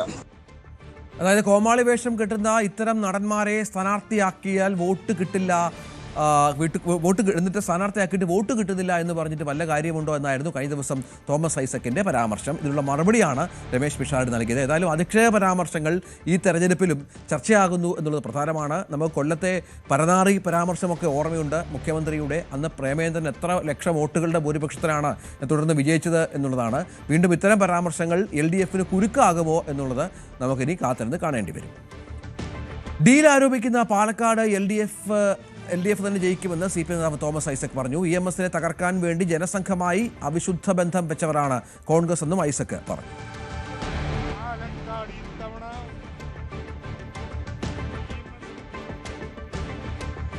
പുനലൂർ നിയോജക മണ്ഡലത്തിലെ UDF സ്ഥാനാർത്ഥിയുടെ ചുവരെഴുത്തിൽ കരിയോയിലൊഴിച്ചു. DCC ജനറൽ സെക്രട്ടറി ഇന്ന് സ്വതന്ത്രമായി നാമനിർദ്ദേശ പത്രിക നൽകുമെന്ന പ്രഖ്യാപനം വന്നതിന് പിന്നാലെയാണ് ചുവരെഴുത്തിൽ കരിയോയിൽ ഒഴിച്ചത്. സഞ്ജയ് ഖാൻ അവിടെ DCC ജനറൽ സെക്രട്ടറിയാണ്. സഞ്ജയ് ഖാൻ അവിടെ ലീഗ് സ്ഥാനാർത്ഥിക്കെതിരെ നാമനിർദ്ദേശ പത്രിക നൽകുമെന്ന് പ്രഖ്യാപിച്ച പശ്ചാത്തലം അവിടെ UDFൽ വലിയ പൊട്ടിത്തെറിക്ക് ഇടയാക്കിയിട്ടുണ്ട്. അതിന് പിന്നാലെയാണ് ഇപ്പോൾ ഇത്തരത്തിൽ ഒരു സംഭവം പുറത്തു വരുന്നത്. മങ്കടയിൽ മുസ്ലിം ലീഗ് വിമത സ്ഥാനാർത്ഥിയെ പിന്തുണയ്ക്കാനുള്ള CPM പ്രഖ്യാപനം ഇന്നുണ്ടാകും. പാർട്ടി നേരത്തെ പ്രഖ്യാപിച്ച MP അലവിയെ പിൻവലിച്ചാകും ലീഗ് വിമതനായ കുന്നത്ത് മുഹമ്മദിനെ പിന്തുണയ്ക്കുക. CV അനുമോദ് ഈ ലീഗിന്റെ കോട്ടകളിൽ വല്ലാത്ത ആശയക്കുഴപ്പമുണ്ടെന്ന് കരുതണം. ഇത്തവണയും LDFന് CPMന് പലരുടെയും പിന്തുണയും അടക്കം പ്രതീക്ഷിക്കുന്നുണ്ട്. ഇപ്പോൾ ഇന്നലെ കാരാട്ട് റസാക്ക് പോയതിന് പിന്നാലെ മറ്റൊരു മാറ്റം കൂടി സംഭവിക്കുന്നു അല്ലേ CPMൽ?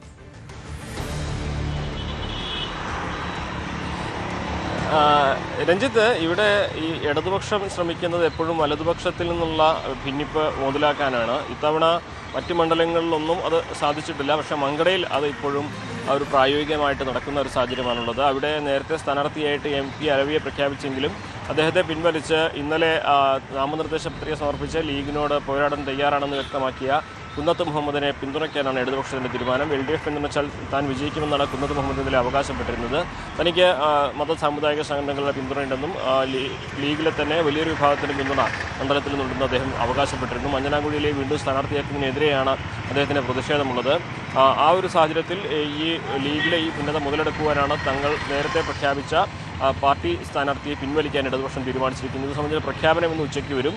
അതോടെ പോരാട്ടം മഞ്ഞനാംകുഴിയിലെയും കുന്നത്ത് മുഹമ്മദ് നേർക്കുനേർക്കാവും. കുന്നത്ത് മുഹമ്മദ് ഇടതുപക്ഷത്തിൻ്റെ സ്വതന്ത്ര സ്ഥാനാർത്ഥിയായിട്ടായിരിക്കും മത്സരിക്കുക.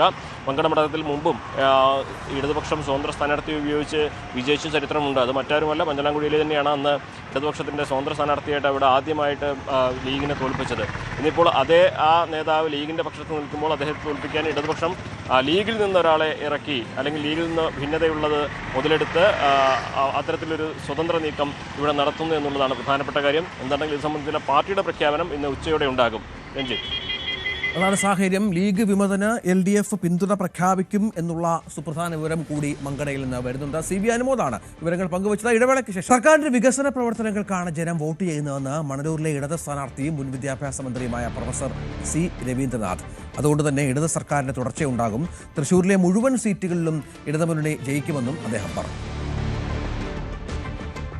മണലൂരിൽ തുടർച്ചയായ വിജയമാണ് ഇടതുമുന്നണി ലക്ഷ്യമിടുന്നത്. CPMലെ ഇപ്പോൾ പ്രൊഫസർ C രവീന്ദ്രനാഥ് നമുക്കൊപ്പം ചേരുന്നു. മുൻ വിദ്യാഭ്യാസ മന്ത്രി തികഞ്ഞ പ്രതീക്ഷയോടെ മണലൂരിൽ സജീവമാകുന്നില്ലേ? തീർച്ചയായിട്ടും പൂർണ്ണമായ പ്രതീക്ഷയോടെ നല്ല ഭൂരിപക്ഷത്തിൽ ഇടതുപക്ഷ ജനാധിപത്യ മുന്നണി വിജയിക്കും. മണലൂരിലെ ഒരു സാഹചര്യങ്ങൾ പലപ്പോഴും ഇടതും വലതുമൊക്കെ മാറി മാറി പിന്തുണച്ചിട്ടുള്ളൊരു സാഹചര്യങ്ങളാണ്. ഇത്തവണ എങ്ങനെയാണ് ഒരു അനുകൂല സാഹചര്യം എന്ന രീതിയിൽ മാഷ് കാണുന്നത്? പലതരത്തിലുണ്ട്. ഒന്ന്, ഇവിടെ ശ്രീ മുരളി പെരുന്നെല്ലിയാണ് തുടർച്ചയായ 10 വർഷമായിരിക്കുന്നു. അതിൻ്റെ ഒരു തുടർച്ച എന്നുള്ളത് ഒരു രാഷ്ട്രീയ അനുകൂല സാഹചര്യം. പിന്നെ കേരളത്തിൽ ഇടതുപക്ഷ ജനാധിപത്യ സർക്കാരിൻ്റെ 10 വർഷക്കാലം ഇപ്പോൾ ഒരു നവകേരള സങ്കല്പമാണ് മുന്നോട്ട് വെച്ചിട്ടുള്ളത്. ഇപ്പോൾ ഞാൻ ഈ മണ്ഡലത്തിൽ ഒരുപാട് വീടുകൾ കയറി അവരൊക്കെ അവരുടെ മനസ്സിൽ ആ വികസനത്തിൻ്റെ ഒരു പൂർണ്ണത ഉണ്ടാവണം എന്നുള്ളൊരു ആഗ്രഹമുണ്ട്. അതുണ്ടാവണമെങ്കിൽ ഭരണ തുടർച്ച ഉണ്ടാവണം, അനിവാര്യമായ ഒന്നാണ്. അപ്പോൾ ജനങ്ങളുടെ മനസ്സിലുള്ളൊരു ആഗ്രഹമായിട്ട് ഫീൽ ചെയ്യുന്നു. ഞാൻ നേരത്തെ അങ്ങനെ ആകും എന്നാണ് കരുതിയത്. ഇപ്പോൾ ഈ അനുഭവത്തിൽ അത് ഫീൽ ചെയ്യുന്നു. അതുകൊണ്ട് തീർച്ചയായിട്ടും അത് ഭരണ തുടർച്ചയുടെ നല്ലൊരു ലക്ഷണമാണ്. അത് വളരെ വളരെ അനുകൂലമായിട്ടുള്ള ഒരു ഘടകമാണ്. അപ്പോൾ 2 ഘടകങ്ങളും വെച്ച് നോക്കുമ്പോൾ തീർച്ചയായിട്ടും നല്ല ഭൂരിപക്ഷത്തിൽ പ്രതീക്ഷിക്കുന്നതിനേക്കാൾ ഭൂരിപക്ഷത്തിൽ മണലൂർ ജയിക്കുമെന്നാണ് എൻ്റെ അഭിപ്രായം. പലപ്പോഴും ഈ ഒരു രാഷ്ട്രീയപരമായിട്ട് തൃശ്ശൂരിനെ അടയാളപ്പെടുത്തുമ്പോൾ പലപ്പോഴും പറയുന്നത് തൃശ്ശൂരിൽ വളരെ മാറ്റങ്ങൾ വരുന്നു, പ്രത്യേകിച്ച് NDA സജീവമാവുന്നു, BJP വളരെ സജീവമായിട്ട് മുന്നോട്ട് പോകുന്നു എന്നെല്ലാം തന്നെ പറയുന്നൊരിടമാണ്. തൃശ്ശൂരിൽ മാറ്റങ്ങൾ ജനറലി വരാൻ NDA കൊണ്ട് സാധിക്കുമെന്നെല്ലാം തന്നെ പറയുന്നു.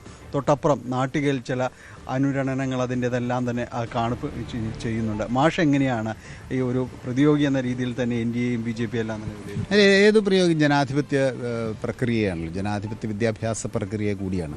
അതിൽ എതിരാളികളുടെ വൈവിധ്യം ഉണ്ടാകും, അതാണ് ജനാധിപത്യം.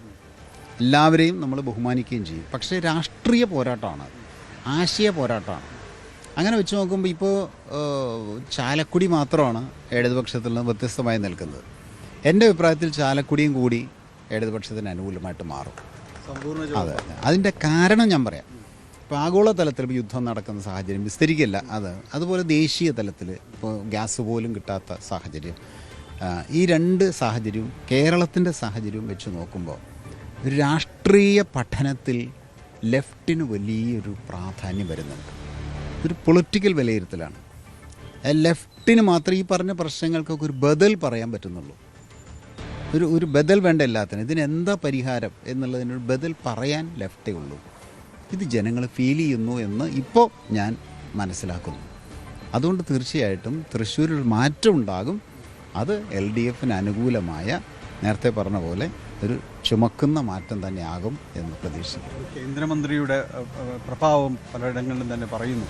എങ്ങനെയാണ് അത് തൃശ്ശൂരിൻ്റെ അല്ലെങ്കിൽ മണലൂരിലെ സാധ്യതകൾ അത് ഏതെങ്കിലും രീതിയിൽ ബാധിക്കുന്നതാണ്? ഒരു തരത്തിലും ബാധിക്കില്ല. അത് ഞാൻ നേരത്തെ പറഞ്ഞത്, അത് പൊളിറ്റിക്സാണ്. ഇത് പ്രത്യേകിച്ച് നിയമസഭാ തെരഞ്ഞെടുപ്പ് പൊളിറ്റിക്കൽ പോരാട്ടമാണല്ലോ. അതുകൊണ്ട് പൊളിറ്റിക്സിനാണ് പ്രാധാന്യം, വ്യക്തിക്കല്ല. മുഖ്യമന്ത്രി പിണറായി വിജയൻ അല്പസമയത്തിനകം മാധ്യമങ്ങളെ കാണും എന്ന ഒരു പ്രധാനപ്പെട്ട വിവരം കൂടി ഇപ്പോൾ പുറത്തു വരുന്നുണ്ട്. തെരഞ്ഞെടുപ്പ് പ്രചാരണാർത്ഥം പത്തനംതിട്ട ജില്ലയിലെ തിരുവല്ലയിലാണ് അദ്ദേഹത്തിൻ്റെ വാർത്താ സമ്മേളനം എന്നാണ് മനസ്സിലാക്കേണ്ടത്. നേരത്തെ BJP ഡീലടക്കമുള്ള വിവാദ വിഷയങ്ങളിൽ മുഖ്യമന്ത്രിയുടെ പ്രതികരണം നിർണായകമാണ്. VV അരുൺ വിവരങ്ങളുമായി ചേരും. അരുൺ, ഇപ്പോൾ ഏറ്റവും കൂടുതൽ തെരഞ്ഞെടുപ്പ് വേദികളിൽ ചർച്ച എന്നുള്ളത് ഡീലാണ്. പല മണ്ഡലങ്ങളിലെയും കാര്യങ്ങൾ കോൺഗ്രസ് ഉന്നയിക്കുന്ന പശ്ചാത്തലമുണ്ട്, പാലക്കാട് അടക്കമുള്ള സ്ഥലങ്ങളിൽ. അതിന് മുഖ്യമന്ത്രിയുടെ മറുപടി പ്രധാനമാണ്. അതിനുള്ള വാർത്താ സമ്മേളനമാണോ വിളിച്ചിരിക്കുന്നത്? രഞ്ജിത്ത്, മുഖ്യമന്ത്രി പിണറായി വിജയന്റെ തെരഞ്ഞെടുപ്പ് പര്യടനം ഇന്ന് ആരംഭിക്കുകയാണ്. പത്തനംതിട്ട ജില്ലയിൽ നിന്നാണ് അദ്ദേഹത്തിന്റെ പര്യടനം തുടങ്ങുന്നത്. 48 വേദികളിലാണ് മുഖ്യമന്ത്രി സംസ്ഥാനത്ത് തെരഞ്ഞെടുപ്പ് പ്രചരണത്തിന്റെ ഭാഗമായി സംസാരിക്കുക. ഇന്ന് അതിന് തുടക്കമാകും. 4 സ്ഥലങ്ങളിൽ പത്തനംതിട്ട മുഖ്യമന്ത്രി പ്രസംഗിക്കുന്നുണ്ട്. അതിനുശേഷം എല്ലാ ജില്ലകളിലേക്കും മുഖ്യമന്ത്രി പോകും. 28-ന് കണ്ണൂരിലാണ് 24-ന് ഇടുക്കിയിലും, 25-ന് കോട്ടയത്ത്, 26-ന് എറണാകുളത്തും, 27-ന് തൃശ്ശൂരും, 22-ന് പാലക്കാടും. അങ്ങനെയാണ് മുഖ്യമന്ത്രി പര്യടനം പ്ലാൻ ചെയ്തിരിക്കുന്നത്. നമുക്കറിയാം, CPM-ന്റെ ഇടതുകൊണ്ട് ഏറ്റവും പ്രധാനപ്പെട്ട തെരഞ്ഞെടുപ്പ് പ്രചാരകൻ മുഖ്യമന്ത്രി പിണറായി വിജയൻ തന്നെയാണ്. തെരഞ്ഞെടുപ്പ് അജണ്ട സെറ്റ് ചെയ്യുകയും അതുപോലെ തന്നെ പ്രതിപക്ഷത്തിന്റെ BJP-യുടെ വിമർശനങ്ങൾക്ക് മറുപടി പറയുകയൊക്കെ ചെയ്യാൻ ഏറ്റവും അധികം ഇടതുമുന്നണി ആശ്രയിക്കുന്നതും പിണറായിയാണ്. ഇപ്പോൾ സൂചിപ്പിച്ച പോലെ ഏറ്റവും പ്രധാനപ്പെട്ട ചർച്ചാ വിഷയമായി മാറിയിരിക്കുന്ന ഡീലാണ്. CPM-ഉം BJP-യുമായി ഡീലുണ്ടെന്ന ആരോപണം പ്രതിപക്ഷ നേതാവാണ് ആദ്യം ഉന്നയിച്ചത്. അതിനെ പിന്തുണച്ചുകൊണ്ട് KC വേണുഗോപാലും രമേശ് ചെന്നിത്തലയും അതുപോലെ തന്നെ മുസ്ലിം ലീഗ് നേതാവ് PK കുഞ്ഞാലിക്കുട്ടിയും ഒക്കെ രംഗത്തെത്തിയിരുന്നു. എന്നാൽ കോൺഗ്രസും CPM-യുമായാണ് ഡീൽ എന്ന ആരോപണവുമായി BJP-യും കോൺഗ്രസും എന്ന ആരോപണമായി CPM രംഗത്തെത്തിയിട്ടുണ്ട്. ഏതായാലും ഡീൽ ആരോപണമാണ് ഏറ്റവും ശക്തമായി ഇപ്പോൾ ഉയർന്നു നിൽക്കുന്നത്. അതിൽ CPM സംസ്ഥാന സെക്രട്ടറി അടക്കമുള്ളവരുടെ പ്രതികരണങ്ങൾ വന്നു കഴിഞ്ഞു. കോൺഗ്രസിന്റെയും BJP-യുടെയും ഒക്കെ പ്രതികരണങ്ങൾ വന്നു കഴിഞ്ഞു. ഇതിൽ ഏറ്റവും പ്രധാനപ്പെട്ട പ്രതികരണം ഇന്ന് ഉണ്ടാകും. മുഖ്യമന്ത്രി പിണറായി വിജയൻ വിഷയത്തിൽ പ്രതികരിക്കും. തെരഞ്ഞെടുപ്പ് അജണ്ട സെറ്റ് ചെയ്യുക എന്നുള്ളതാണ് പിണറായിയുടെ വാർത്താ സമ്മേളനങ്ങളുടെ പ്രധാനപ്പെട്ട ലക്ഷ്യം. അതിന്റെ തുടക്കം ഇന്ന് പത്തനംതിട്ടയിൽ ഉണ്ടാകും. അതിനുശേഷം മറ്റു ജില്ലകളിലേക്കും പിണറായി വിജയൻ വാർത്താ സമ്മേളനങ്ങൾ അതുപോലെ തന്നെ പ്രചരണ യോഗങ്ങളിൽ പങ്കെടുക്കാനായി എത്തുകയും ചെയ്യും. തീർച്ചയായും അതാണ് സാഹചര്യം. ഏതായാലും മുഖ്യമന്ത്രി പിണറായി വിജയൻ ഇന്ന് മാധ്യമങ്ങളെ കാണുന്നു. ഡീലടക്കമുള്ള കാര്യങ്ങളിൽ അദ്ദേഹത്തിൻ്റെ മറുപടി ഉണ്ടാകും. വിവാദ വിഷയങ്ങളിൽ പ്രതികരണം ഉണ്ടാകുമെന്നാണ് മനസ്സിലാക്കേണ്ടത്. പ്രധാനമന്ത്രി നരേന്ദ്രമോദി ഞായറാഴ്ച തൃശൂരിലെത്തും. NDA സ്ഥാനാർത്ഥി പത്മജ വേണുഗോപാലിന്റെ പ്രചാരണത്തിനായാണ് മോദി എത്തുക. റോഡ് ഷോയിൽ പങ്കെടുക്കും. പാലക്കാടും പ്രധാനമന്ത്രി എത്തുമെന്നാണ് വിവരം ലഭിക്കുന്നത്. സ്വരാജ് റൗണ്ടിൽ 900 മീറ്റർ ദൂരം റോഡ് ഷോയിൽ മോദി പങ്കെടുക്കും എന്ന വിവരമാണ് ഈ ഘട്ടത്തിൽ ഇപ്പോൾ പുറത്തുവരുന്നത്. കേരളത്തിൽ NDA അധികാരത്തിലെത്തുമെന്ന് കേന്ദ്രമന്ത്രിയും കാഞ്ഞിരപ്പള്ളിയിലെ സ്ഥാനാർത്ഥിയുമായ ജോർജ് കുര്യൻ. നരേന്ദ്രമോദി വന്ന ശേഷമാണ് കേരളത്തിലെ ജനങ്ങൾ ഒരു ദേശീയപാത കാണുന്നത്. എല്ലാ രംഗത്തും വികസനമുണ്ടായി. ആയുഷ്മാൻ ഭാരത് പോലെയുള്ള പദ്ധതികൾ കേരളം അട്ടിമറിക്കുകയാണ്. കാഞ്ഞിരപ്പള്ളിയിൽ വിജയം ഉറപ്പെന്നും ജോർജ് കുര്യൻ പറഞ്ഞു. കാഞ്ഞിരപ്പള്ളി ഇത്തവണ അതിശക്തമായ ഒരു ത്രികോണ പോരാട്ടത്തിലേക്ക് മാറിയിരിക്കുകയാണ്. പ്രധാനമായും കേന്ദ്രമന്ത്രി കൂടിയായ ജോർജ് കുര്യന്റെ സാന്നിധ്യമാണ് അവിടെ ഒരു പ്രധാനപ്പെട്ട ഫാക്ടറായി ഉയർന്നു വന്നിരിക്കുന്നത്. നമുക്ക് അദ്ദേഹത്തോട് സംസാരിക്കാം. പ്രചരണം തുടങ്ങി കുറച്ച് ദിവസമായിട്ടുള്ളൂ. എങ്ങനെയാണ് ഒരു പൾസ്? ആദ്യ റൗണ്ട് കഴിഞ്ഞു. എല്ലാ പഞ്ചായത്തുകളിലും പ്രധാനപ്പെട്ട ആൾക്കാരെ കാണുകയും അങ്ങനെയുള്ള പ്രധാനപ്പെട്ട സ്ഥലങ്ങൾ സന്ദർശിക്കുകയും ചെയ്തു. നല്ല ആത്മവിശ്വാസമുണ്ട്. നല്ല ഭൂരിപക്ഷത്തോടു കൂടി ജയിക്കും. എന്താണ് അതിൻ്റെ ഒരു കാഞ്ഞിരപ്പള്ളി BJPക്ക് ഒരു ശക്തിയുള്ള സ്ഥലമാണ് പ്രാഥമികമായിട്ട്. അതിൻ്റെ പ്രശ്നം വികസനം തന്നെയാണ്. ഈ നരേന്ദ്രമോദിജിയുടെ വികസനം അത് ഭാരതത്തിലെ ജനങ്ങളും കേരളത്തിലെ ജനങ്ങളും കാഞ്ഞിരപ്പള്ളിയിലെ ജനങ്ങളും കാണുന്നുണ്ട്. അപ്പോൾ അതിൻ്റെ അടിസ്ഥാനത്തിൽ ബാക്കിയുള്ള സ്ഥലങ്ങളിൽ ഉള്ള വികസനം കേരളത്തിലും വേണം. അതാണ് എല്ലാവരും ആഗ്രഹിക്കുന്നത്. കാരണം നരേന്ദ്രമോദിജി വന്നതിന് ശേഷമാണ് കേരളത്തിലുള്ള ജനങ്ങൾ ഒരു ദേശീയപാത കാണുന്നത്. അതിനുമുമ്പ് അവർ കണ്ടിട്ടില്ല. തമിഴ്നാട്ടിലും അതുപോലെ തന്നെ കർണാടകയിലും പോകുമ്പോൾ കണ്ടിട്ടുണ്ട്. ഒരു പോർട്ട് കേരളത്തിൽ 30 വർഷമായിട്ട് ശരിയാണ് ഇവിടുത്തെ നേതാക്കന്മാരും മന്ത്രിമാരും ഒക്കെ ശ്രമിച്ചാണ് മുഖ്യമന്ത്രി. പക്ഷേ അത് യാഥാർത്ഥ്യമായത് നരേന്ദ്രമോദി വന്നതിന് ശേഷമാണ്. അതുപോലെ റെയിൽവേയുടെ വികസനം, എയർപോർട്ടുകളുടെ വികസനം, എല്ലാ രംഗത്തുമുള്ള വികസനം നമുക്ക് കാണാൻ സാധിക്കും. പിന്നെ ഹോസ്പിറ്റലുകൾക്ക്, എല്ലാ മെഡിക്കൽ കോളേജുകൾക്ക് അഡീഷണൽ ബ്ലോക്ക് കൊടുക്കുന്നു. അങ്ങനെ ബാക്കിയുള്ള ഹോസ്പിറ്റലുകൾക്ക്, സ്കൂളുകൾ, സ്മാർട്ട് ക്ലാസ്സുകൾ കേരളത്തിൽ വന്നത് നരേന്ദ്രമോദി വന്നതിന് ശേഷം, സർക്കാർ സ്കൂളുകൾ. അപ്പോൾ അതുകൊണ്ട് ആ വികസനം അത് ജനങ്ങൾ ആഗ്രഹിക്കുന്നു. കാഞ്ഞിരപ്പള്ളിയുടെ വികസനമാണ് നമ്മൾ ഈ മണ്ഡലത്തിൽ മുന്നോട്ട് വെക്കുന്നത്. അതുപോലെ നിങ്ങൾ മനസ്സിലാക്കുന്ന പോലെ കേരളത്തിൻ്റെ വികസനം സ്വാഭാവികമായിട്ടും നരേന്ദ്രമോദി 2047 ഒരു വികസിത ഭാരതം എന്ന് പറയുന്നുണ്ട്. ഇവിടെ നമ്മൾ മുന്നോട്ട് വെക്കുന്ന മുദ്രാവാക്യം മാറാത്തതും മാറും എന്നുള്ള മുദ്രാവാക്യം. മറ്റുള്ള സംസ്ഥാനങ്ങളെല്ലാം മാറുന്നു, ഈ കേരളവും മാറണം എന്നുള്ള രീതിയിലേക്കാണ്. ഒരു രാഷ്ട്രീയമല്ല, വികസനമാണ് പ്രധാനം. വികസനത്തിൽ രാഷ്ട്രീയമില്ല എന്നുള്ളതാണ് നമ്മുടെ. Doctor N. ജയരാജ് പതിറ്റാണ്ടുകളായിട്ട് ഇവിടെ നിൽക്കുന്നു. അദ്ദേഹത്തിന് വലിയ അങ്ങനെ രാഷ്ട്രീയ പാരമ്പര്യമുണ്ട്. അദ്ദേഹത്തിന് അങ്ങനെ വ്യക്തിപരമായ വോട്ട് സമാഹരിക്കാൻ കഴിവുള്ള ഒരു നേതാവാണ്. ഇപ്പുറത്ത് റോണി, അദ്ദേഹവും പ്രദേശവാസി കൂടിയാണ്. ഈ രണ്ടു പേരുടെ ഒരു സാന്നിധ്യം എങ്ങനെയാണ്? അല്ല, ഞാൻ ആശയപരമായിട്ടുള്ള ഏറ്റുമുട്ടലാണ്. കാരണം ഓരോ ആശയത്തിൻ്റെ കുഴപ്പമാണ്, ആശയങ്ങളുടെ. കാരണം കേരളത്തിലുള്ള നിലനിൽക്കുന്ന രാഷ്ട്രീയം അല്ലെങ്കിൽ ഇവിടെ വിജയിച്ചവരുടെ രാഷ്ട്രീയം എന്ന് പറയുന്നത് ക്രെഡിറ്റിന് വേണ്ടിയുള്ള രാഷ്ട്രീയം, വികസനത്തിന് വേണ്ടിയുള്ള രാഷ്ട്രീയമല്ല. അപ്പോൾ ആരെങ്കിലും കൊണ്ടുവരുന്നതിനെ മുടക്കുക, മറ്റേ ആൾ വരുമ്പോൾ അടുത്തയാൾ മുടക്കുക, അങ്ങനെ നിരന്തരമായിട്ട് മുടങ്ങിക്കിടക്കുന്ന ആശയത്തിൻ്റെ കുഴപ്പമാണ്. അല്ലാതെ വ്യക്തിപരമായിട്ടുള്ള രാഷ്ട്രീയ പ്രതിയോഗികൾ അവർ ബഹുമാന്യരാണ്. അപ്പോൾ സ്വാഭാവികമായിട്ടും മറ്റ് എതിർ സ്ഥാനാർത്ഥികളെന്ന് പറയുന്ന അവർ ബഹുമാന്യരായിട്ടുള്ള രാഷ്ട്രീയ പ്രതിയോഗികളാണ് എന്നെ സംബന്ധിച്ചിടത്തോളം. അവരുടെ ആശയമാണ് പ്രശ്നം. ആശയമാണ് അവർക്ക് തടസ്സമുണ്ടാക്കുന്നത്. ആശയം